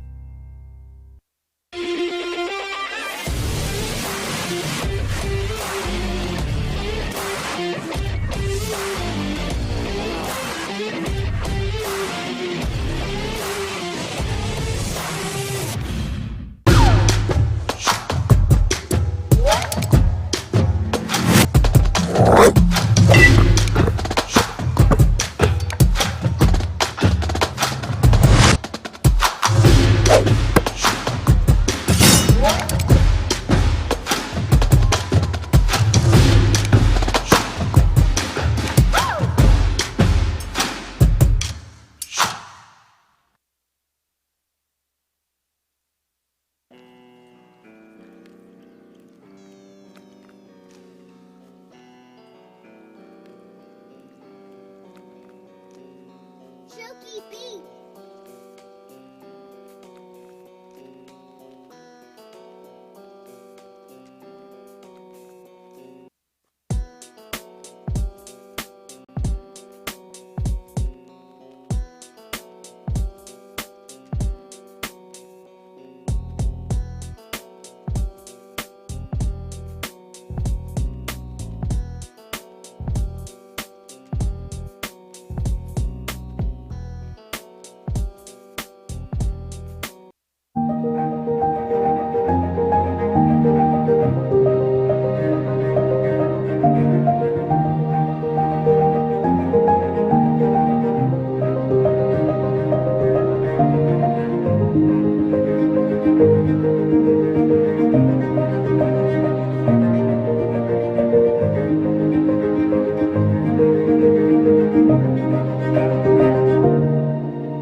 Reducing energy use during the summer is more important than ever. This summer, IID encourages you to do your part by setting your thermostat to 78 degrees or higher, avoiding the use of large appliances between 4 and 9 p.m., and turning off all unnecessary lighting. But there's more.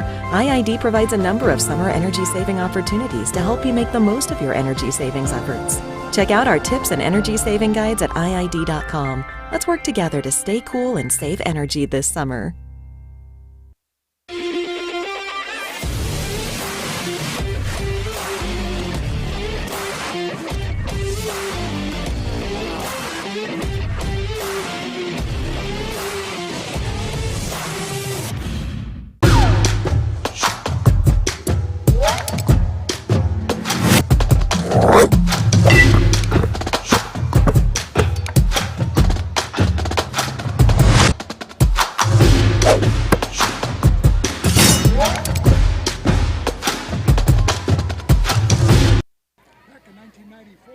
Well, let's talk about you and the contributions that you've made here at Imperial High School and the transition of blue chip athletes like Robert Thomas back in 96, 97, graduated in 98, and then later on you had Royce Freeman and Christian Ramirez in between those two.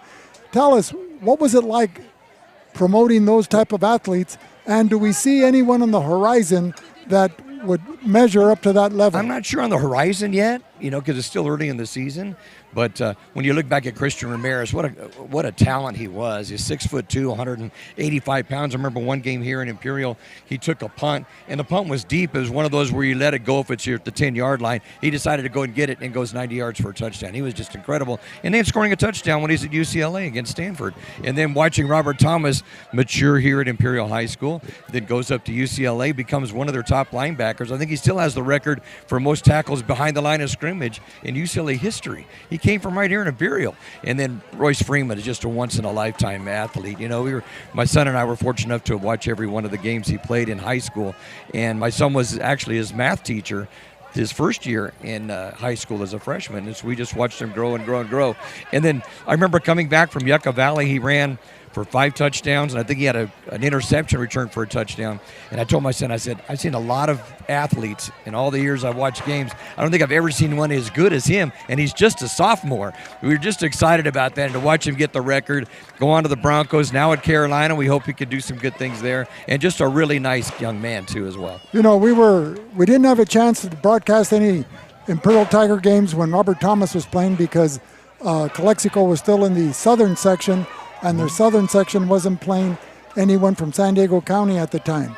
But since Calexico and the Imperial Valley League schools have moved over to the San Diego CIF, then we were able to catch Royce Freeman. Right. But because of his talent and the talent of the Imperial squads, they would race out to a 35 to 45-0 lead in the first quarter, and Kerry Ligero would pull him to the sideline, and that was it for the night. So we never really got to see him play. Well, if they would have allowed him to play a whole game, like some coaches want to run scores up and stuff, who knows what kind of yardage he could have gotten? Because you're right. Many times, second half, he's sitting on the bench because there'd be a good enough lead. They wouldn't need to use him, and they didn't want to run the score up on anybody. But still, he ended up breaking the record in San Diego County by 900 yards to get the all-time record. Now, the Dale family and your extended family has been very involved and active with Imperial High School, the community of Imperial, whether it's political, economical, or just academically or educational. How did you get into this, the announcing business? And you know, when I watched games when I was young, I'd watch games on TV, and in my head, I would be announcing it. And I even got a little Sunbeam reel-to-reel tape player, and I would record myself watching USC football or UCLA football or Charger football if they came on. And I wanted to try that. And I finally got a chance in 1978, went to Yuma against Arizona Western and IVC and got to announce a half. I'd asked Gordon Belson, I want to try. I'd like to try it sometimes. He throws me in a game that was just a blowout. But I did good enough that he said, I want you to do all the games next year. And so from 79, 80, 82, did IVC football and Central Spartan football there too. And then went and did Brawley and back to Imperial. And I just enjoyed every bit of it, and we'll do it as long as my eyes hold out. Well, you have that silky smooth voice. And he is the best in the Valley, Vic. Yeah. Hands down. Thank you. I appreciate that. You know, John and I have been at this for 27 years. This is our first year with VSN. Is it the wave of the future? Yeah, I think it is. You know, when you can see it too, the visual is such a big part of it, and I try to describe it so you can visualize it in your head. I always told it was the theater of the mind. Radio is the theater of the mind, so you got to describe what it is so that people that are listening can picture it, and that's what I try to do as best as I can. And that's what I try to do over those 27 seasons. So it's been a tremendous adjustment for me to kind of tone it down or know when to quit talking, because I can't see the red light that says, hey, hold it. But nevertheless, you're truly a master of what you do, and you've served as a role model. I see you have George Grijalva up with you. Yeah, I've got George up there. I got to go help escape him because he's not used to taking over like this over halftime. So, well, this is our second game this season here at Imperial High School. We hope to do a couple of more based on the success of the Imperial Athletic Program and it being the Southern Game of the Week. And we hope to see you again soon. Yeah, and I always love seeing you guys. You know that. So okay, well, thank you very much. We'll see you down the road. Ladies and gentlemen, Mickey Dale. Good seeing you. Thanks a lot, guys. You're very welcome. Ladies and gentlemen, Mickey Dale, the longtime voice of the Imperial Tigers, here with that voice that everybody recognizes. You enjoy listening to it and watching the game as he describes the picture that takes place on the field. And with 2:20 remaining here in the half, the Imperial Tigers have come out after their halftime talk with head coach David Shaw. John, what kind of adjustments do the Imperial Tigers have to do here in the final 2 quarters of play? Well, I think a lot of the talking was more geared to assignments that may have been missed in the first half. Because Imperial, as you've said and I've said, they're a well-coached team. They play error-free football on many occasions. They just haven't been able to get their rhythm. And so, you've got Naylor, you've got Seth Shaw, you've got Jesse Nichols, you've got the core Imperial Tiger, skilled positions already out there. They just got to make some adjustments. They just got to feel that rhythm. Once they feel that rhythm, I think you'll see them score. Well, there were 2 plays in particular for the Valley Center Jaguars that turned this game around. One was at 67-yard or 63-yard run by Lucas Sinui that drew first blood for the Valley Center Jaguars. And then with the injury to starting quarterback Colton Paxton, they haven't missed a beat in the second quarter of action as Marlon Bender, the backup quarterback, came in, and with his athleticism and running ability, he was able to open up the passing game where he fired a 15-yard scoring strike to receiver Kevin Garcia in the back of the end zone, who out-leapt the defensive back for Imperial to give them their second score of the ball game. And then with the point after attempt successful by number 21, Jeremiah Sinui, the cousin of Lucas Sinui, that's given the Jaguars 14 points after 2 quarters of play. So as we get set for the second half kickoff, the Jaguars deferred after the coin toss, so they'll be receiving the kickoff from Imperial. Jamal Solis and Jake Dunkel and Robles, I believe, is kicking off for the Tigers. And penalty flags, it may be a false start.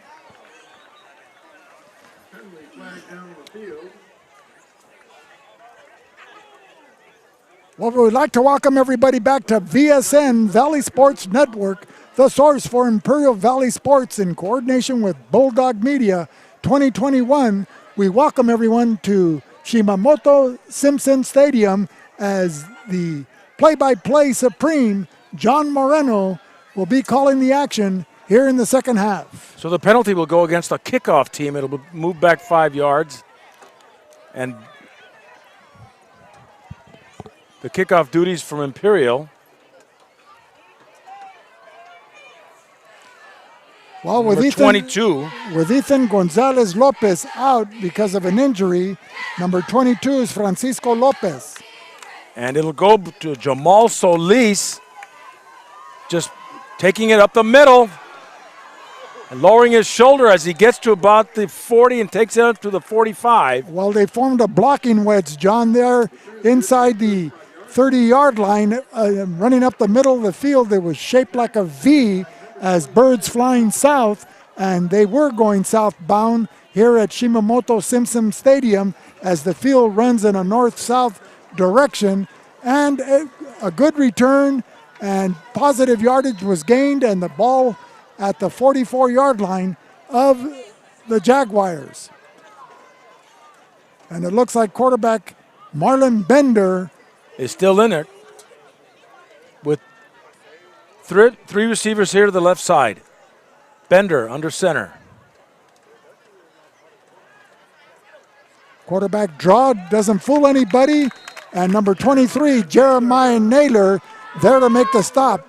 Jeremiah, a 190-pound linebacker, a senior, has been a defensive stalwart for the Tigers throughout this young season. And once again, showing his versatility there and his speed in getting across the line of scrimmage and tackling the quarterback Bender after a 1-yard pickup. So 2nd and 9 from about the 45.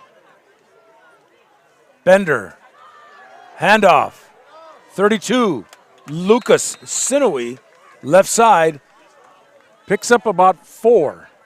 And that was number 78, Diego Valencia, along with Daniel Riesgo, there to make the stop. The Tigers go with Brian Vasquez, Victor Cesena, Wolfgang Horner, Diego Valencia, the front four. The linebackers are Reeves, Kai Bishop, Shields, Jeremiah Naylor, the defensive back Seth Shaw, and Devin Mesa.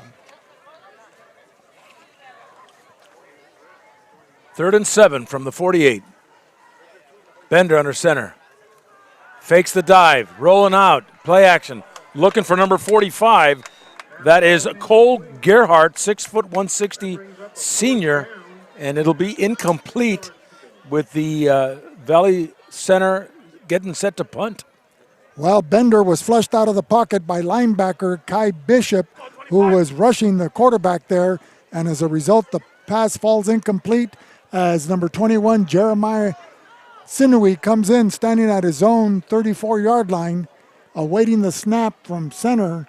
Seth Shaw standing about his Marcos Caratachea. 20-yard line for Seth Shaw. Seth Shaw Punt returner. returned a touchdown on a punt return last week against the Cibola Raiders from Yuma. Good snap. And a nice end over end kick. Seth Shaw will not field it. And it'll be down right about the 24-yard line. And that was number 7, Kevin Garcia, downing the football for the Jaguars. So with 10:16 remaining here in the third quarter, the Tigers, down by a score of 14-0, will take over for their first offensive series in the third quarter. Burgers and Beer. For the best burgers in town, it's Burgers and Beer at 260 North Imperial Avenue in El Centro. Open 7 days a week and serving breakfast, lunch, and dinner. Burgers and Beer is the place to watch the big game. Great food and great service. That's Burgers and Beer. So the Tigers will now take charge. It's a 1st and 10 for them, back at about the 23-yard line. C.J. Turnin and Jeremiah Naylor in the backfield. Turnin out of the gun. Tiernan will keep it and shoots a lateral. Number 4, that is Alejandro Perez. Well, breaking up that play was linebacker number 15, Tyler Hakes, that spoiled everything, and as a result, the pass falls incomplete, and they'll be faced with a 2nd and 10. You know, Valley Center, John, is playing in an always tough Valley League that includes Ramona, who's picked to come in the preseason first place, San Pascual, Valley Center, picked to come in third. You have Fallbrook, Rancho Buena Vista, and Escondido High School. When Valley Center was created over 25 years ago, close to 25 years ago, 24 to be exact, they took a lot of the enrollment from Escondido High School. C.J. Tiernan, 2nd and 10, dropping back, looking, has time, looking for Nichols, incomplete. Nichols had to come back at it, and they'll move it up to about, it'll be 3rd down now. Tyler Hakes covering on that play, so it'll be 3rd and long for the Imperial Tigers. The Tigers looking to get something going offensively as they've been stifled by the tough Jaguar defense keyed by Tyler Hakes along with Malachi Takbian and Phil Cotton. So 3rd and 10 from the 24. C.J. Tiernan with 3 receivers here to the near side. Naylor in the backfield, fakes the dive, shoots it for Nichols. Nichols catches it and is stopped right there. So the Imperial Tiger offense is having a tough time getting in rhythm. Well, it was number 9, Malachi Takbian, along with Tyler Hakes, in there to make that tackle as Takbian was the first, and then Hakes come in and providing the crushing blow to stop that reception. So with a 4th and 13, the Tigers are forced to punt. Standing back at his own 43-yard line is number 2, Jake Dunkel. And looks like Dunkel will return it this time. He'll catch it around the 40. Takes it up, right side, breaks a tackle, and is flipped at about the 47-yard line. So Valley Center now will take the ball 1st and 10. And that was number 12 for the Tigers, Andrew Mitchell, there to make the tackle. So excellent punt return coverage as the Jaguars get set for their 2nd offensive series here in the 3rd quarter. At quarterback, you still have Marlon Bender in place of the injured Colton Paxton, who started the ball game.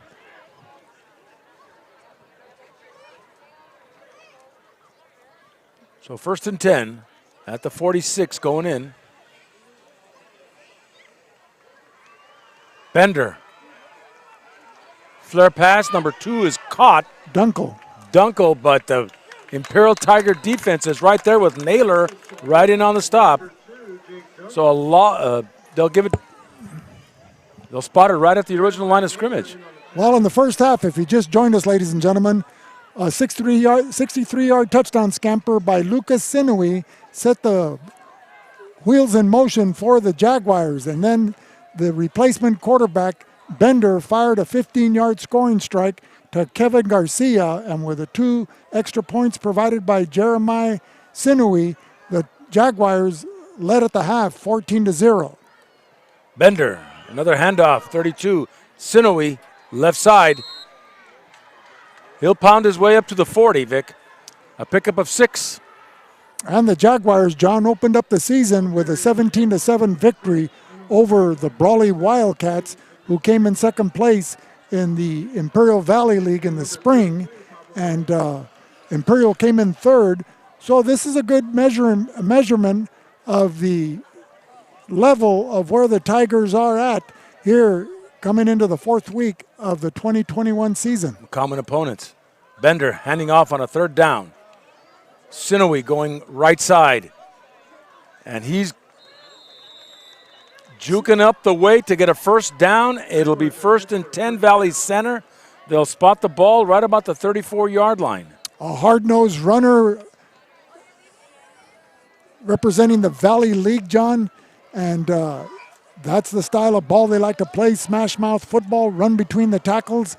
And even though he's not a big back, he only weighs 170 pounds, or correction, 150 pounds, but you can feel every pound when he's running. His legs are active, he has that high knee action, and he's tough to tackle. So 1st and 10 for the Jaguars. Bender, another handoff to Sinui again, like you said, between the tackles. He'll pick up 2. And like John McKay of the USC Trojans back in the early 60s, when they asked, why do you give the ball so much to Mike Garrett? He said, why not? It's not heavy. So carrying it like a loaf of bread, John, is Sinui as he picks up 2 tough yards there in the interior of the Tiger defense, led by Wolfgang Horner and Diego Valencia. 2nd and about 8 for Valley Center at the 32. Bender getting directions from the sideline. So they're running away from Jeremiah Naylor, the outside linebacker on the near side. And that's Bender looking over the right side. The pass is caught. Kevin Garcia with a 1st and 10. They'll move the chains, and they'll move it right up to about the 20-yard line. Kevin Garcia running a button hook pattern on the far side in front of Devin Mesa, and able to make that reception. As soon as he turned, the ball was delivered by Marlon Bender, the quarterback, and as a result, a 1st down for the Valley Center Jaguars as they're moving the ball inside Tiger territory, inside the 30-yard line, down to the 20. 6 minutes to go, 3rd quarter. Sinui takes the handoff. Right side will get to about the 10. Running behind the blocking of number 76, Ernesto Gallegos, along with number 57, guard Braden Standstill, able to find a running lane, and the athleticism and running ability of Lucas Sinui, able to advance the ball just shy of the 1st down. He'll pick up 8, and it'll be a 2nd and short, way down at the 11-yard line. Bender going to give it to Sinui again, but this time no luck as the Imperial Tiger defense put a stop to him. So they'll stop it there, and it'll bring up a 3rd down. Well, Sinui, not a stranger to working hard, John, and carrying the workload, as he's averaging 25 carries a game thus far, this being the 4th game for the Jaguars of Valley Center. So with 4:55 remaining here in the 3rd quarter, the Jaguars 14, the Tigers 0, and the Jaguars once again knocking on the door of the Tiger Den, that being the end zone.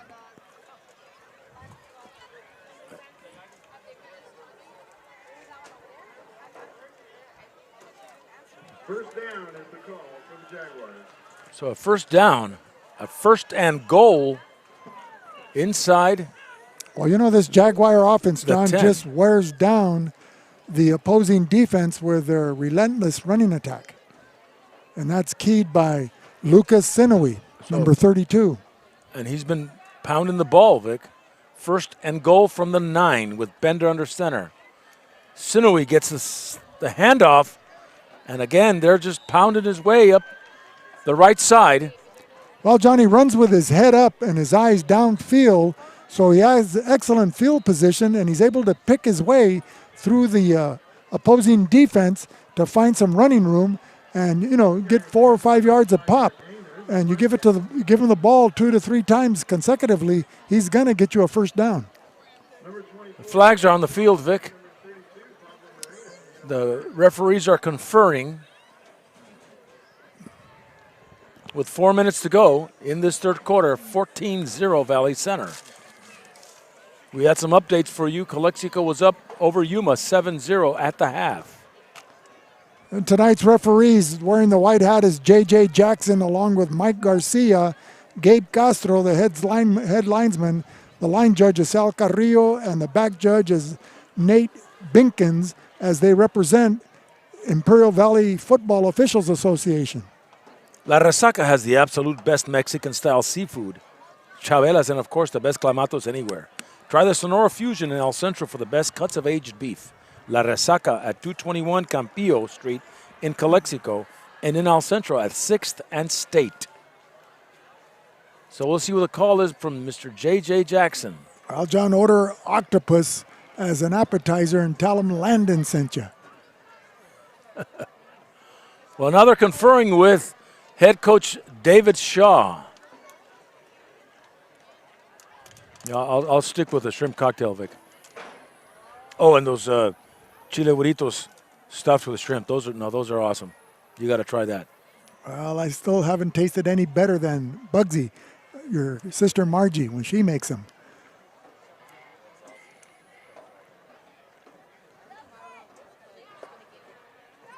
Well, we'll see what the call is. But there's plenty of culinary delights at the Resaca and the Sonora Fusion. So if you have an opportunity or want to take that special someone for a delicious dinner and a nice romantic dinner for 2, 4, 6, or 8, that's the place to go. Well, it's a personal foul against Imperial. Was it a late hit on the running backs? It may have been, but if it's a personal foul, that would be half the distance to the goal line. But it wouldn't involve an ejection of the player, would it? Well, J.J. Jackson gave us a hand signal like that with a thumb up. Like an umpire saying you're out at home. I haven't seen an Imperial player walk off the sideline, let alone walk to the dressing room. Listen to the Que Pasa Calexico podcast for candid conversations with many of Imperial Valley personalities. Jose Alejos has been hosting the podcast for over 5 years and has interviewed people who have ties to the Valley. Stay tuned for the next Que Pasa Calexico with Jose Alejos. Learn, grow, and make the Imperial Valley a better place. Well, second and goal from the 3. Bender will hand it off to Sinoe, and he'll take it in from 3 yards. Touchdown, Valley Center, with Sinoe on the handoff from Bender. Will put 6 points on the board for the Jaguars. Well, that's the second touchdown of the game for Sinoe, and he came in with 4 rushing touchdowns on the season, so he adds to his total as the Tigers give up another rushing touchdown to Sinoe, and the Jaguars extend their lead to 20-0 as we await for his cousin Jeremiah Sinoe, wearing jersey number 21, a soccer-style kicker, kicking from the right side.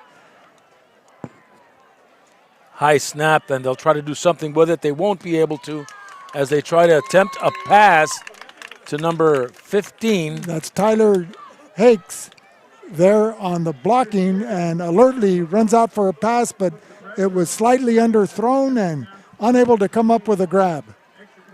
So 20-0 here in the third quarter, 4 minutes to go, Valley Center.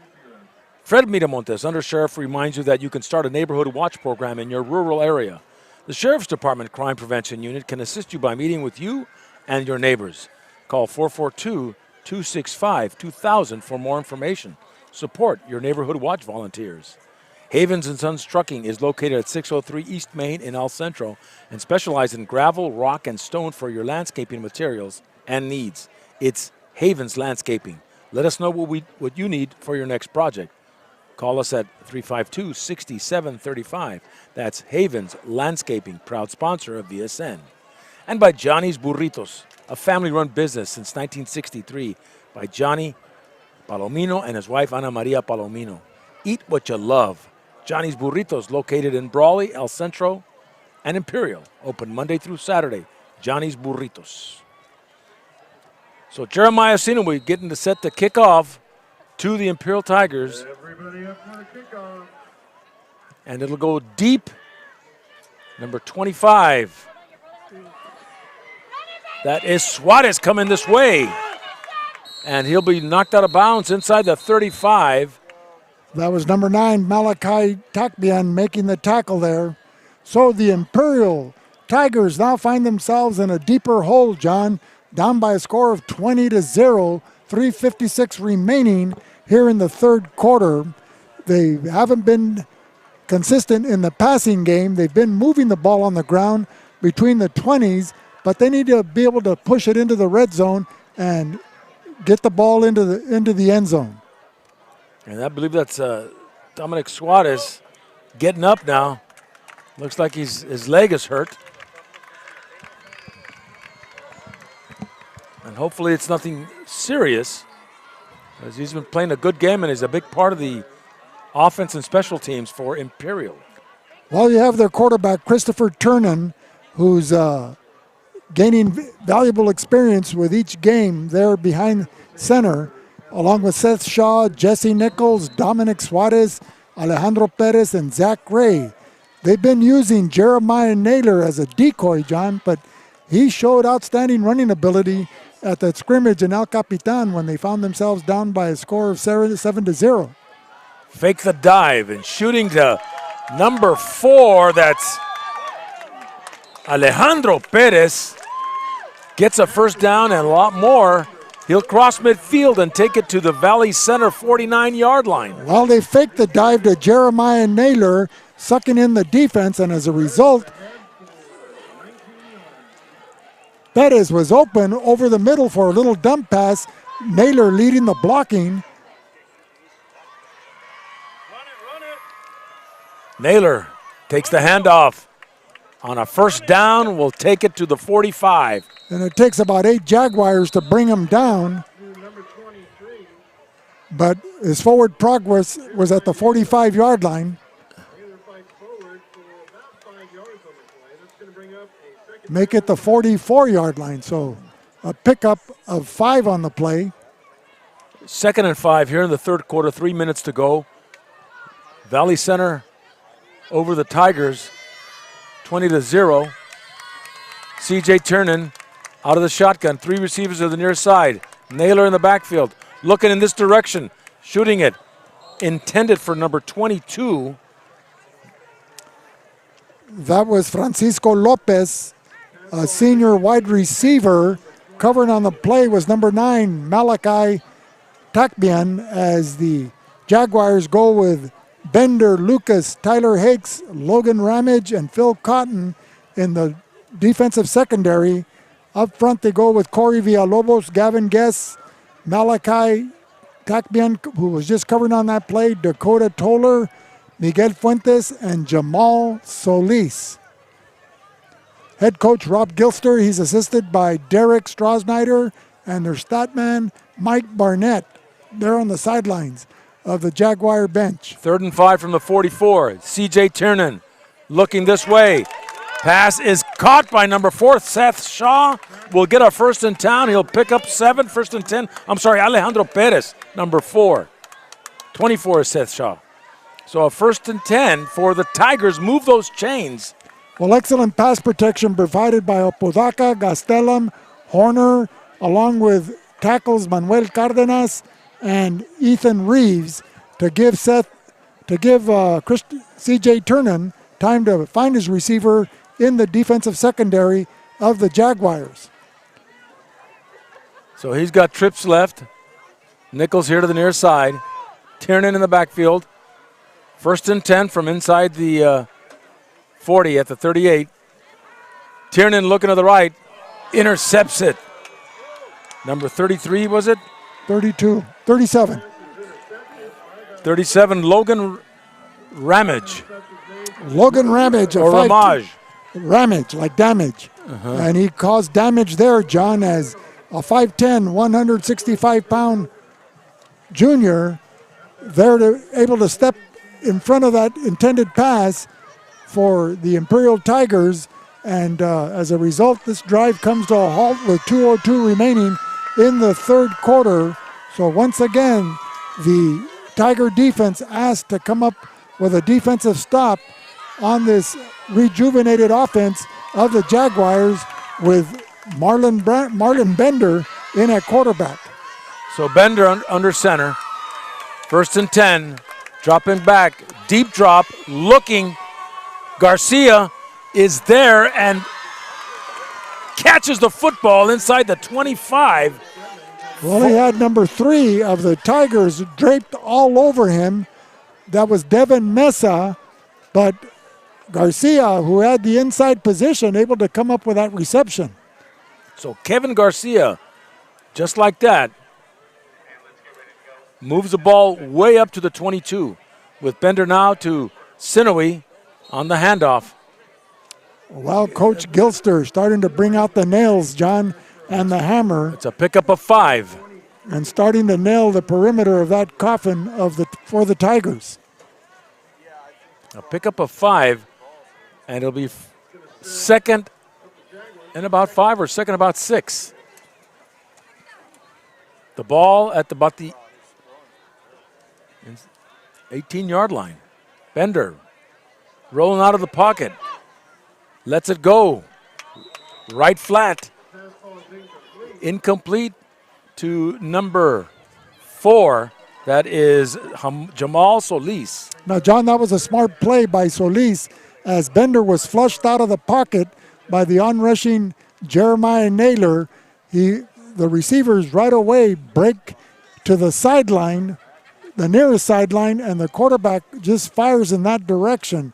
So a busted play what turns out to be a completed pass. Bender under center. 3rd and about 5. Bender will keep it. Fumbles a football, and it looks like it may be recovered by the Tigers. Yes. Well, that was Zach Ray, number 29, signaling for the referees that the Tigers recovered.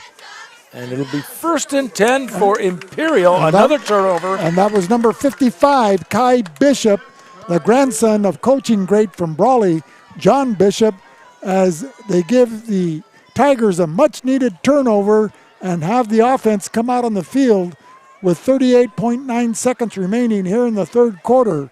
The Tigers, though, find themselves down by 20 points, 20-0 over the Jaguars of Valley Center. Dippy Duck, IID's official safety mascot, has been teaching children water safety for more than 50 years. And recognizing the need to further educate the youth in the Valley, he recently took on the challenge of promoting energy safety as well. Remember to keep your thermostat at 78 degrees and don't use the big appliances between 4 and 9 p.m.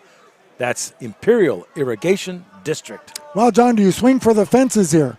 The Jaguars, when they took over, they threw that long pass to get going deep in Tiger territory. Well, they're back at their own 18-yard line, so that would be a good move at this time. 1st and 10 from about the 18. C.J. Tiernan shooting it to Nichols. Nichols in the right flat is tripped up and stopped for about pickup of 3. That was number 3, Miguel Fuentes, making the tackle there, getting him by the ankle straps. So a short pickup of about 4 yards. It'll make it 2nd and 6 as the clock is winding down. That might have been the last play of the third quarter. 20-0, Valley Center.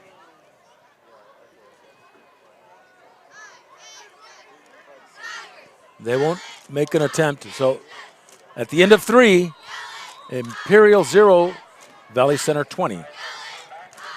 The perfect time for you to refinance may be now. Don't miss your chance to save cash or shorten your loan term payment. Reach out and discuss your options with George Nava at 960-3049. That's Nava Commercial Capital and Real Estate. At Sanders Incorporated, architecture and engineering is our expertise. A leader in design, development, and delivery. Sanders Incorporated is a proud supporter of Imperial Valley football, and we wish all of our Imperial Valley schools a successful and safe season. At Arctic Air, we know that having the right people on the job is just as important as choosing the best equipment. Our York-trained professionals provide you with top-quality equipment, skilled installation, and an expert analysis of your comfort needs. Contact Arctic Air Conditioning and Heating at 352-8855, proud sponsor of Imperial Valley football. And Reach Air Medical Service, medical air transport. Patient care is our #1 priority, assuring care, calmness, security, and comfort. Recognized for our compassionate, medically effective methods for patient transport. Fast, safe, and reliable. Reach Air Medical Service. Modern-day heroes. You can count on Donnie Wharton to provide the best service around. And by Ojeda Industries, commercial and industrial equipment supplier. Ojeda Industries is proud to sponsor the Valley Sports Network. Ojeda Industries was voted Ivy Press Reader's Choice for the best farming equipment provider in 2019. Ojeda Industries in Brawley. Well, with a new quarter of play, John, the fourth quarter, the temperature dropping down to 90 degrees. Let's see if the Tigers can get something going. Turning, going down the field. Perez will catch the football at midfield. A beautiful reception. Come back and turned around, Vic. Well, it was thrown up for grabs, and Jake Dunkel had a flag thrown on him, as it's been determined that he probably obstructed there, but the reception was made, and as a result, if the play stands, it's a first down for the Tigers. And that penalty is declined. Alejandro Perez right at midfield. 1st and 10. Move those chains for the Tigers.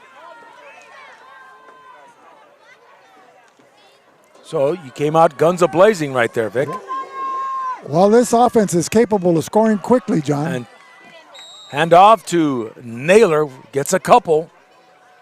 And brought down by number 40, Corey Villalobos, the first to make contact, assisted by Dakota Toller, 6'2", 180-pound senior. The defense, which has been outstanding by the Jaguars, has been led by Tyler Hakes, who's been a ball hawk all over the secondary for the Jaguars of Valley Center. A second and short, or second and about 8, I'm sorry. But they'll stop that ball in play. False start on the Tigers. 5-yard penalty. So the Jaguars go with Phil Cotton, Logan Ramage, Tyler Hakes, Francisco Lucas, Marlon Bender, Jamal Solis, and Miguel Fuentes, along with the interior defense of Dakota Toller, Malachi Takbian, Gavin Guess, and Corey Villalobos. Head coach Rob Gilster going with his big 11, John, here in this game. 2nd and 12. Starting the fourth quarter. C.J. Tiernan. We have a new quarterback in there. That's Reese Villalobos. Vindiola, a freshman. So Reese Vindiola in for the Tigers out of the shotgun. Naylor gets the handoff. Going left side. Will pick up about 8 and bring it to the 46-yard line. Vindiola, a freshman, goes at 6'1", 160-pounder, a talented passer, as C.J. Tiernan moves out to the slot. Split to the far side, number 4, Alejandro Perez, along with Jesse Nichols at the top of your screen. Reese will roll out right side, looking for a receiver. Up for grabs, like you said, and incomplete. Intended for Number 6, that was C.J. Turnan, who started the game at quarterback, now playing wide receiver for the Tigers, as David Shaw trying to mix it up and see if they can get something going here. Now 4th and long from the 46. Your county supervisor, District 1, Jesus Cachu Escobar, is a proud sponsor of VSN. As a committed public servant, Jesus Escobar's civic and community involvement include being a board member of the Border Communities Capital Company. Jesus Escobar would like to thank his constituents of District 1, and he wishes all Valley teams a great season. The Dom Team Real Estate Company serves the entire Imperial Valley with a full array of services, limited not only to residential, but including farmland, commercial, and industrial ground. For honest and reliable real estate advice, it's the Dom Team Real Estate Company at 337-8600. Well, with 9:47 in the fourth quarter, down by a score of 20-0, David Shaw putting the responsibility at quarterback on the young shoulders of Reese Vindiola, a 6'1", 165-pound freshman quarterback. And Seth Shaw now at 29. He's got a new running back, but he's going deep. A man is there. 2 men, and it's intercepted. It is by number 3 for Miguel Fuentes. Fuentes on a Valley Center interception from Reese Vindiola. If there's any consolation, John, that's like a punt deep into Jaguar territory, as the Jags will now take over inside their own 9-yard line. You need a job? You need to hire someone who needs a job? Give Keystone HR a call at 357-2929 for your staffing needs. They specialize in payroll services, part-time and full-time staffing, workers' comp, healthcare, ACA compliance, and much more. Keystone HR in Calexico, a proud sponsor of Imperial Valley football. Well, that wasn't the result that was drawn up on the playbook. So the Jaguars will take over deep in their own territory inside the 10. Bender still at quarterback. Under center, Marlon Bender. Handing off to Sinoe, left side. Penalty flags.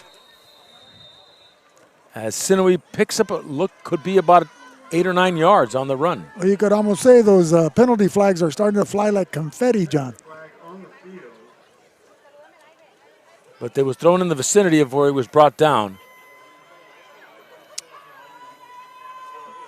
So it goes against the Jaguars. It's a holding penalty. It's a 10-yard penalty. And they're moving it back.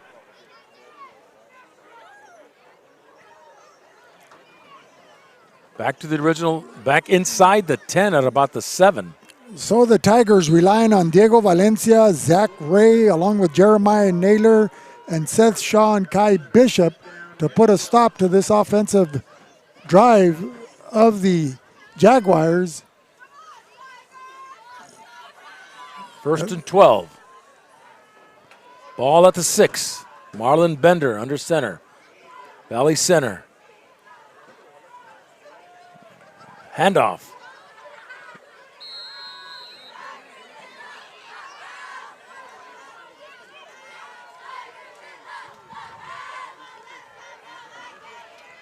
And they'll move it up.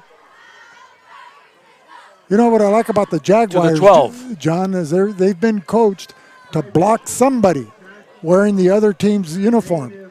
You know, it's not like they're all standing around and you're going to charge them admission as spectators. You know, they came to play football. That's fundamental football right there, Vic. 2nd and 7, the ball at the 12. I mean, if you look at Jake Dunkel, he's putting on a clinic out there at his wide receiver position. And it's not just running pass routes, it's also blocking. Bender, play action, rolling. Incomplete as it was intended for number 9, Malachi Takbian. And that'll bring up a 3rd and long for the Jaguars.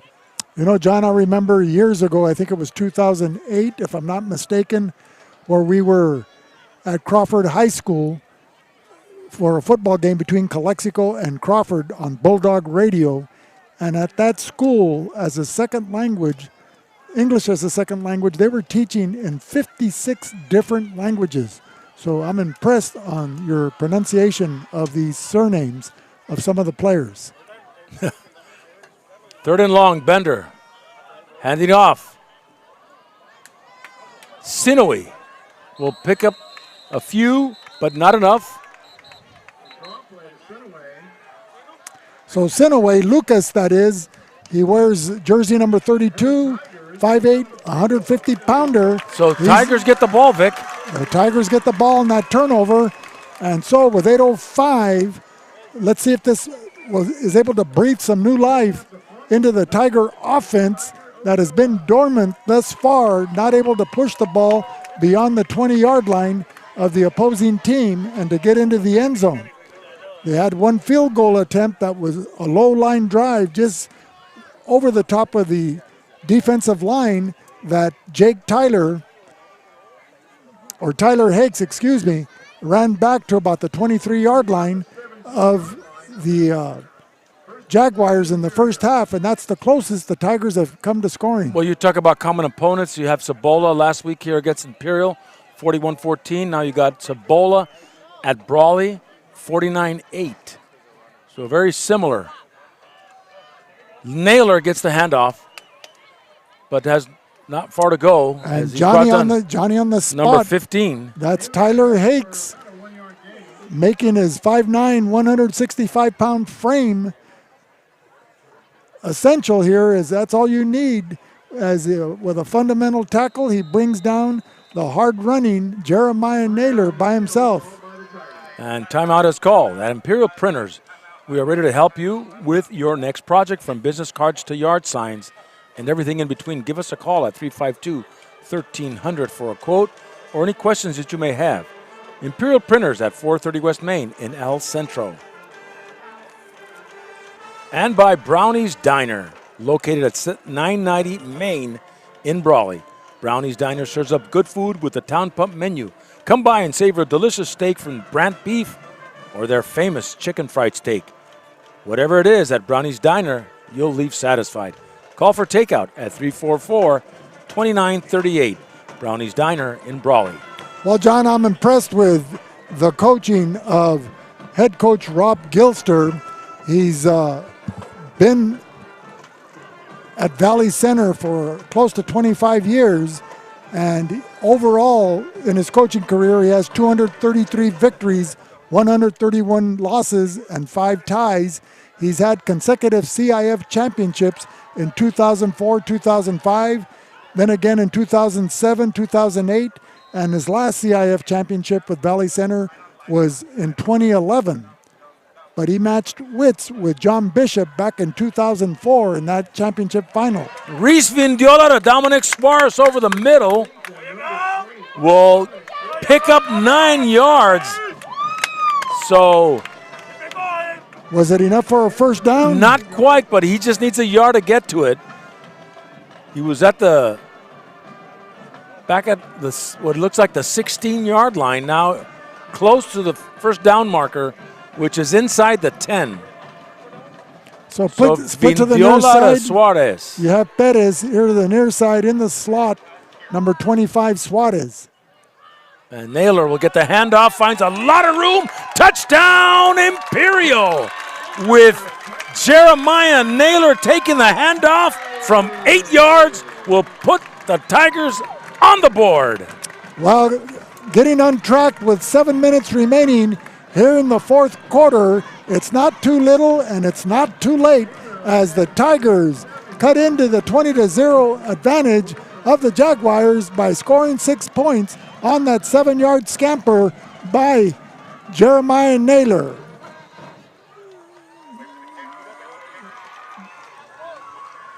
As we get set for the point after by Robles. And it looks like it barely made it. It was deflected, but it does go between the crossbars. Barely counts, John, barely counts. So 20-7. 7 minutes to go in this football game. Valley Center. Need real estate services? Thinking of buying or selling a house? Wondering what property is worth? Get top dollar on your investment. Call Mark Esqued, real estate broker, offering professional friendly service for over 27 years. Get a free market quote. 357-9707. Esqued Realty, the mark of excellence. Have you earned your varsity letter? We'll get your Letterman jacket started today at lettermansandbros.com. Call 760-693-5034. Ask for Dan at Letterman's and Bro. So back to receive is Jake Dunkel, along with number 4, Jamal Solis. Dunkel's longest return was a 39-yarder in the second game of the season on the kickoff return. A multi-talented athlete as Imperial gets set to kick off after scoring on the Jeremiah Naylor 6-yard run into the end zone.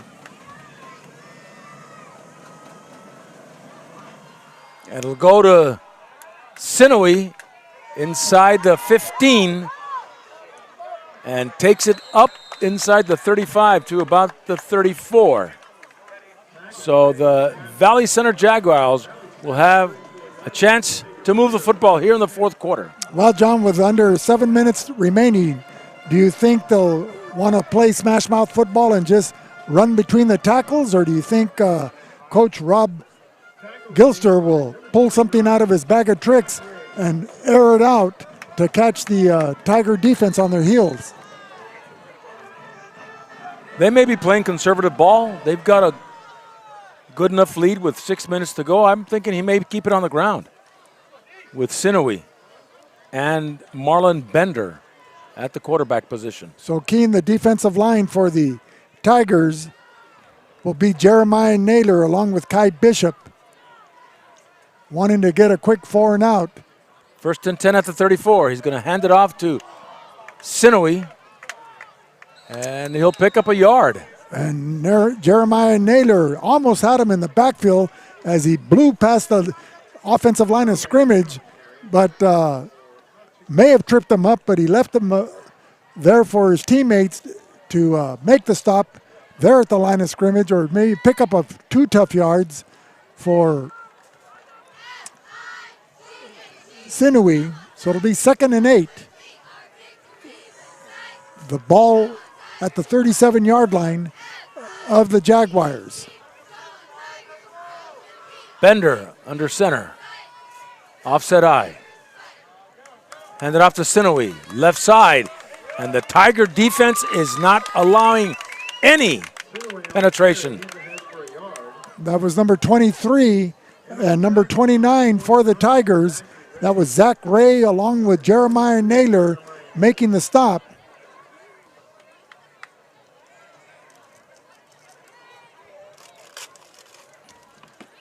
Into the ball game now for the Tigers at inside linebackers number 20, Tiger Ochoa. Flanked out to the near side, John, is that all-around athlete Jake Dunkel, number 2 for the Jaguars. 3rd and 7 from the 37. Fake the dive and he gave it to Sinoway going the other way.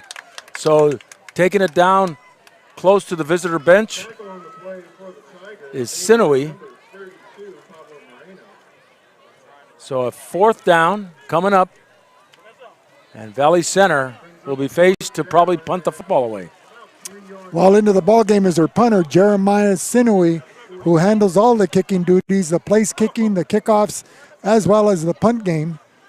Dropping back to receive is number 6, C.J. Turnan, standing inside his own 30-yard line. So Sinoway averages about 36 yards a punt here in the early season.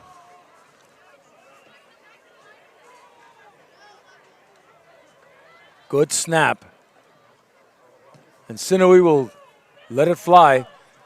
Fielded inside the 30. That was Turnan. Nowhere to run and nowhere to hide. If you had Martha and the Vandellas, John, that would have been a big hit in 1964. So we got an update from Calexico. We've got a 14-0 lead, I believe. Oh, 14-6 against the Yuma Criminals. And that game is being played at Calexico at Ward Field. On the friendly confines of Willis Ward Field. Does your license plate frame say Robinson Ford? We offer an inventory of both new and used vehicles. Robinson Ford, sales, 1777 North Imperial Avenue, has the best-selling cars in the country. Call us at 357-3141. Come check out the new Bronco for 2021. And the Tigers now back at their own 28-yard line. Vindiola out of the shotgun, giving it to Naylor. Naylor rolls in to get a couple of yards. Hit initially by number 6, Francisco Lucas, a linebacker. So it'll be a pickup of 3, 2nd and 7 for the Tigers. The freshman quarterback, Reese Vindiola, in shotgun formation. Dropping back, looking over the middle. There is Bettis, is incomplete, but he was like a defenseless man out there. Well, it was number 2, Jake Dunkel, coming from his strong safety position to make that hit just as the ball was arriving, and as a result, Bettis not able to hang on. So it'll be 2nd and a long 7 for the Tigers. 3:56 to go in this football game. And he's got 3 receivers here to the near side. Naylor in the backfield. Vindiola out of the shotgun, calls the signals, takes the snap, rolling out this way. Pressure, and is sacked by number 44. That's Phil Cotton. So a big loss for the Tigers. They'll move it back to the 21, and it'll be 4th and forever. And about 18. So 4th and 18 at the 31-yard line, or make it the 20-yard line. So with 3:20, the Tigers get into punt formation. That's Robles standing inside his own 10-yard line. Dunkel back to receive, standing inside the Tiger 40 at the 38 to be exact.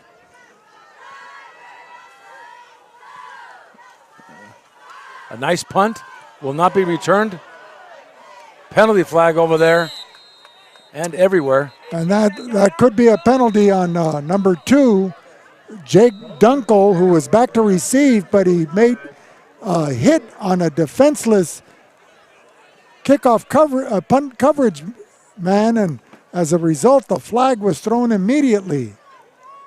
So he may be called for a personal foul and may give the ball back to the Tigers with 2:51 remaining. Let's see what J.J. Jackson, after huddling with his referees from the Imperial Valley Football Association, that being Nate Binkin, Sal Carrillo, Gabe Castro, and Mike Garcia. They're holding a conference there at the 43-yard line. 2:51 to go in this football game.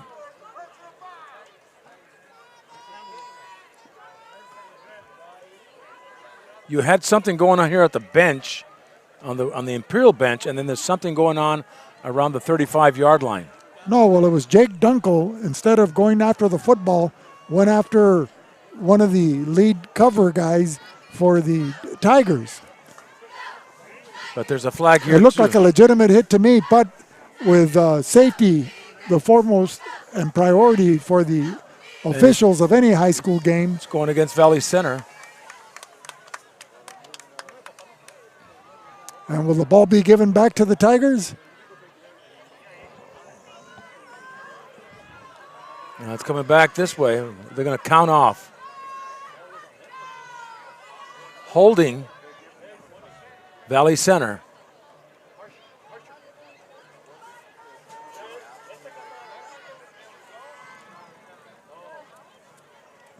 And I think that's about, and then unsportsmanlike conduct. Imperial. And unsportsmanlike conduct against Valley Center. So Valley Center will take over the football, I believe. Or is it Imperial? Well, it looks like they're calling a timeout.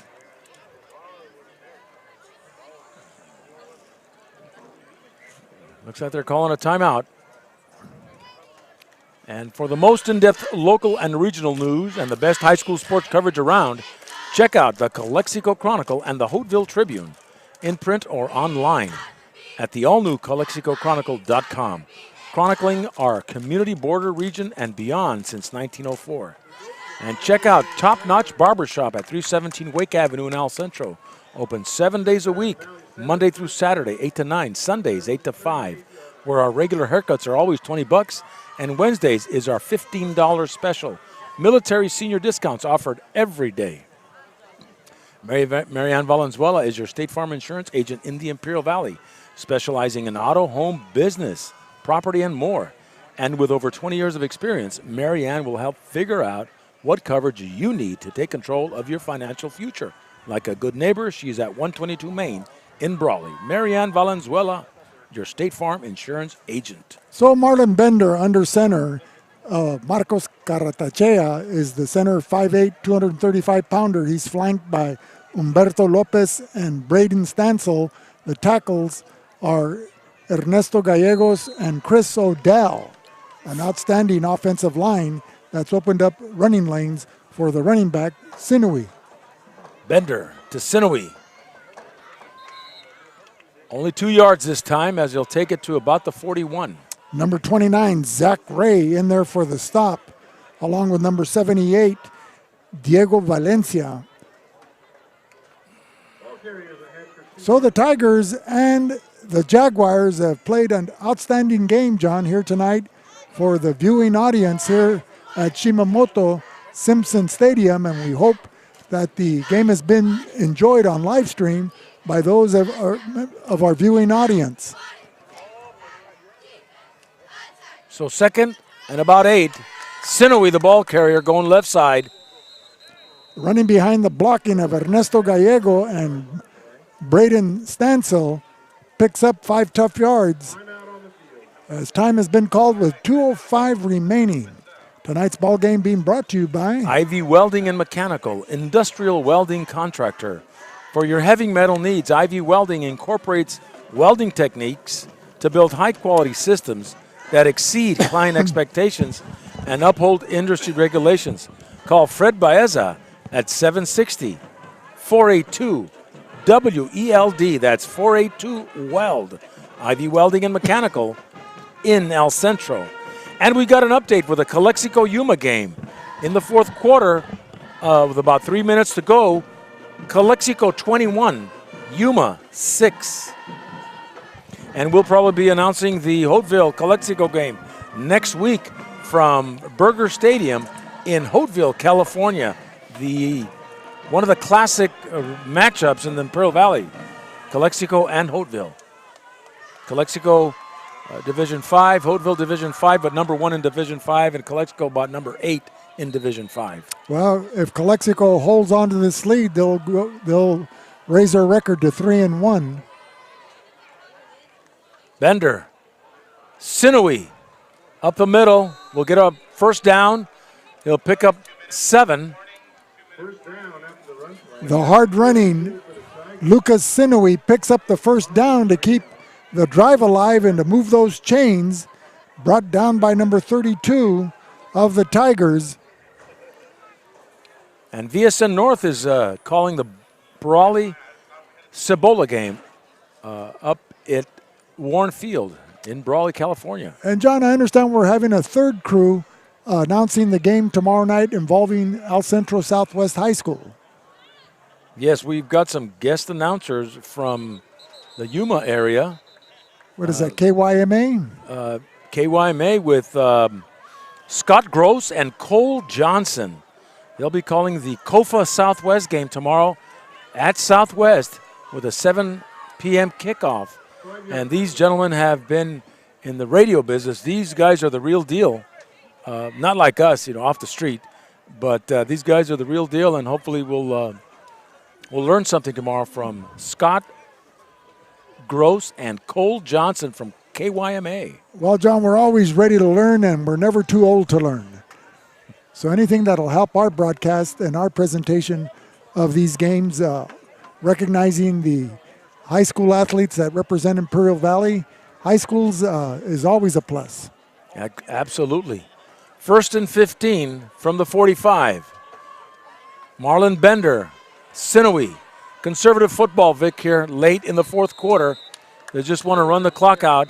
Running between the tackles, and you have the center and guards like Marcos Caratachea along with Humberto Lopez and Braden Stansel teaming up with Ernesto Gallegos and Chris Odell to contribute to the success of this running game of the Jaguars.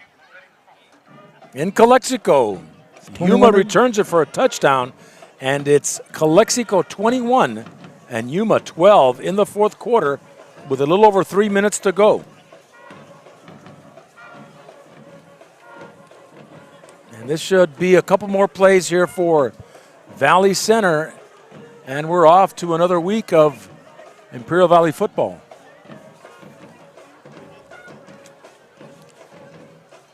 Well, you had Vincent Memorial traveling to Castle Park in Chula Vista, and I believe Central High School was playing Vista High School in Vista in the North County of San Diego.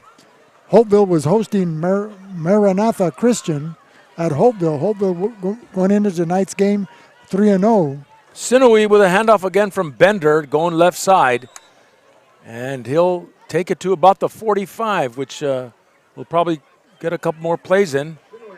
Well, there's no element of surprise now to the Jaguar offense. It's ready or not, here we come. We're going to give the ball to number 32, Sinewy, and he's successful at doing what he does, running between the tackles and navigating his way through the opposing defense. So a third and about 6. You have Jeremiah Naylor on the near side on defense. The ball at the 46 for Valley Center with Bender. And true to form, they run away from him as Sinewy finds a lot of room and takes it inside the 30, Vic.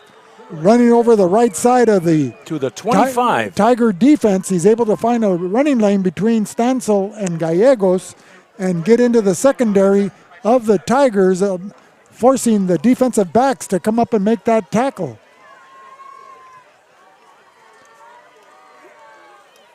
So a first down pickup is that could have been the last play of the ball game, as it's under 10 seconds remaining. And both teams will approach the 50-yard line at midfield for the post-game congratulatory handshake.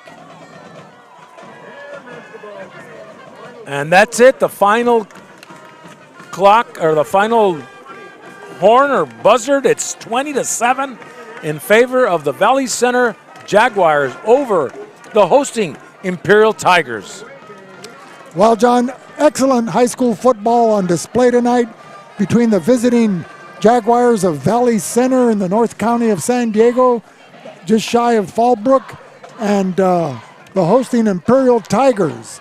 So the Tigers drop a tough 20-7 decision to Valley Center. Brawley was defeated by Valley Center 17-7. So if they wanted to use it as a measurement of where they're at from the first game of the season to the fourth game of the season, it'll be decided on the gridiron when Imperial and Brawley meet.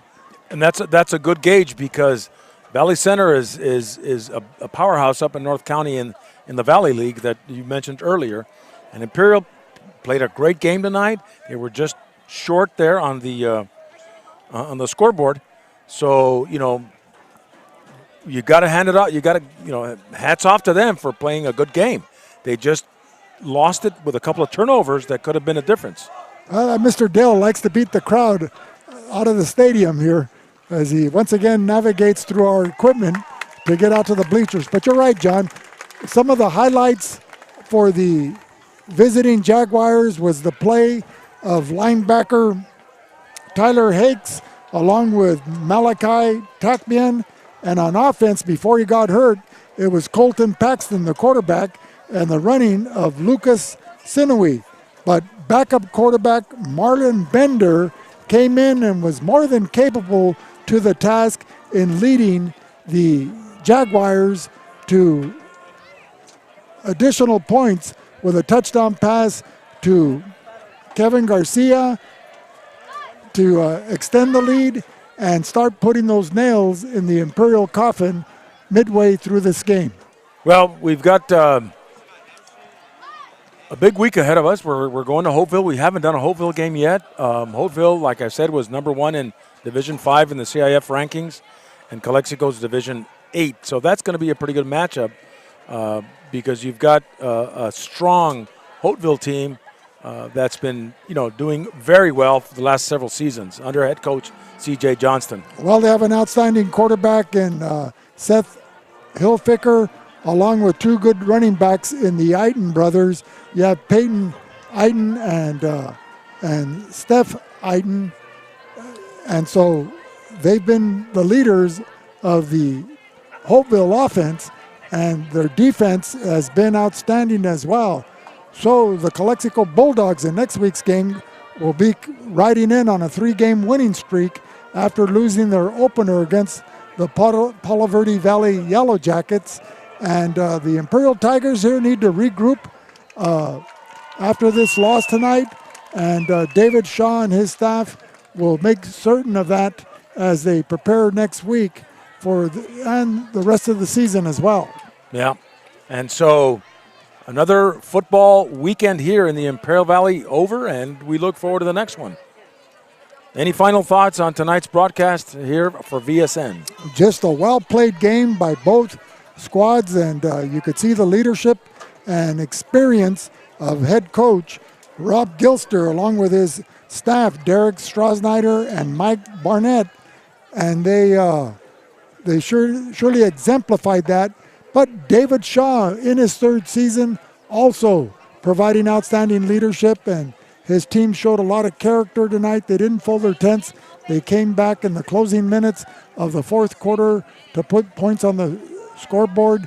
That's a morale victory right there, and hopefully they can take that positive into next week and have some crisp practices as they prepare for future opponents. Exactly, and we'd like to thank our halftime guest tonight, Mickey Dale, the voice of the Imperial Tigers, and an all-round great guy.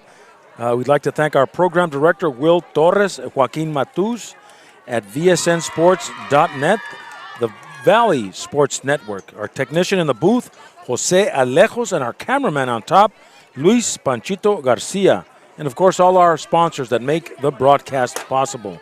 So ladies and gentlemen, join us next week from the Chocolate Mountains to the Sea of Cortez, all along the border on a Friday night when VSN, the Valley Sports Network, will travel to Hopeville for the Hopeville Calexico game. You can catch it starting at 6:50. Again, tonight's final score, Valley Center 20, Imperial 7. For Vic Carrillo, this is John Moreno of Bulldog Media bringing you live coverage of Imperial Valley football, saying good night on the VSN Valley Sports Network.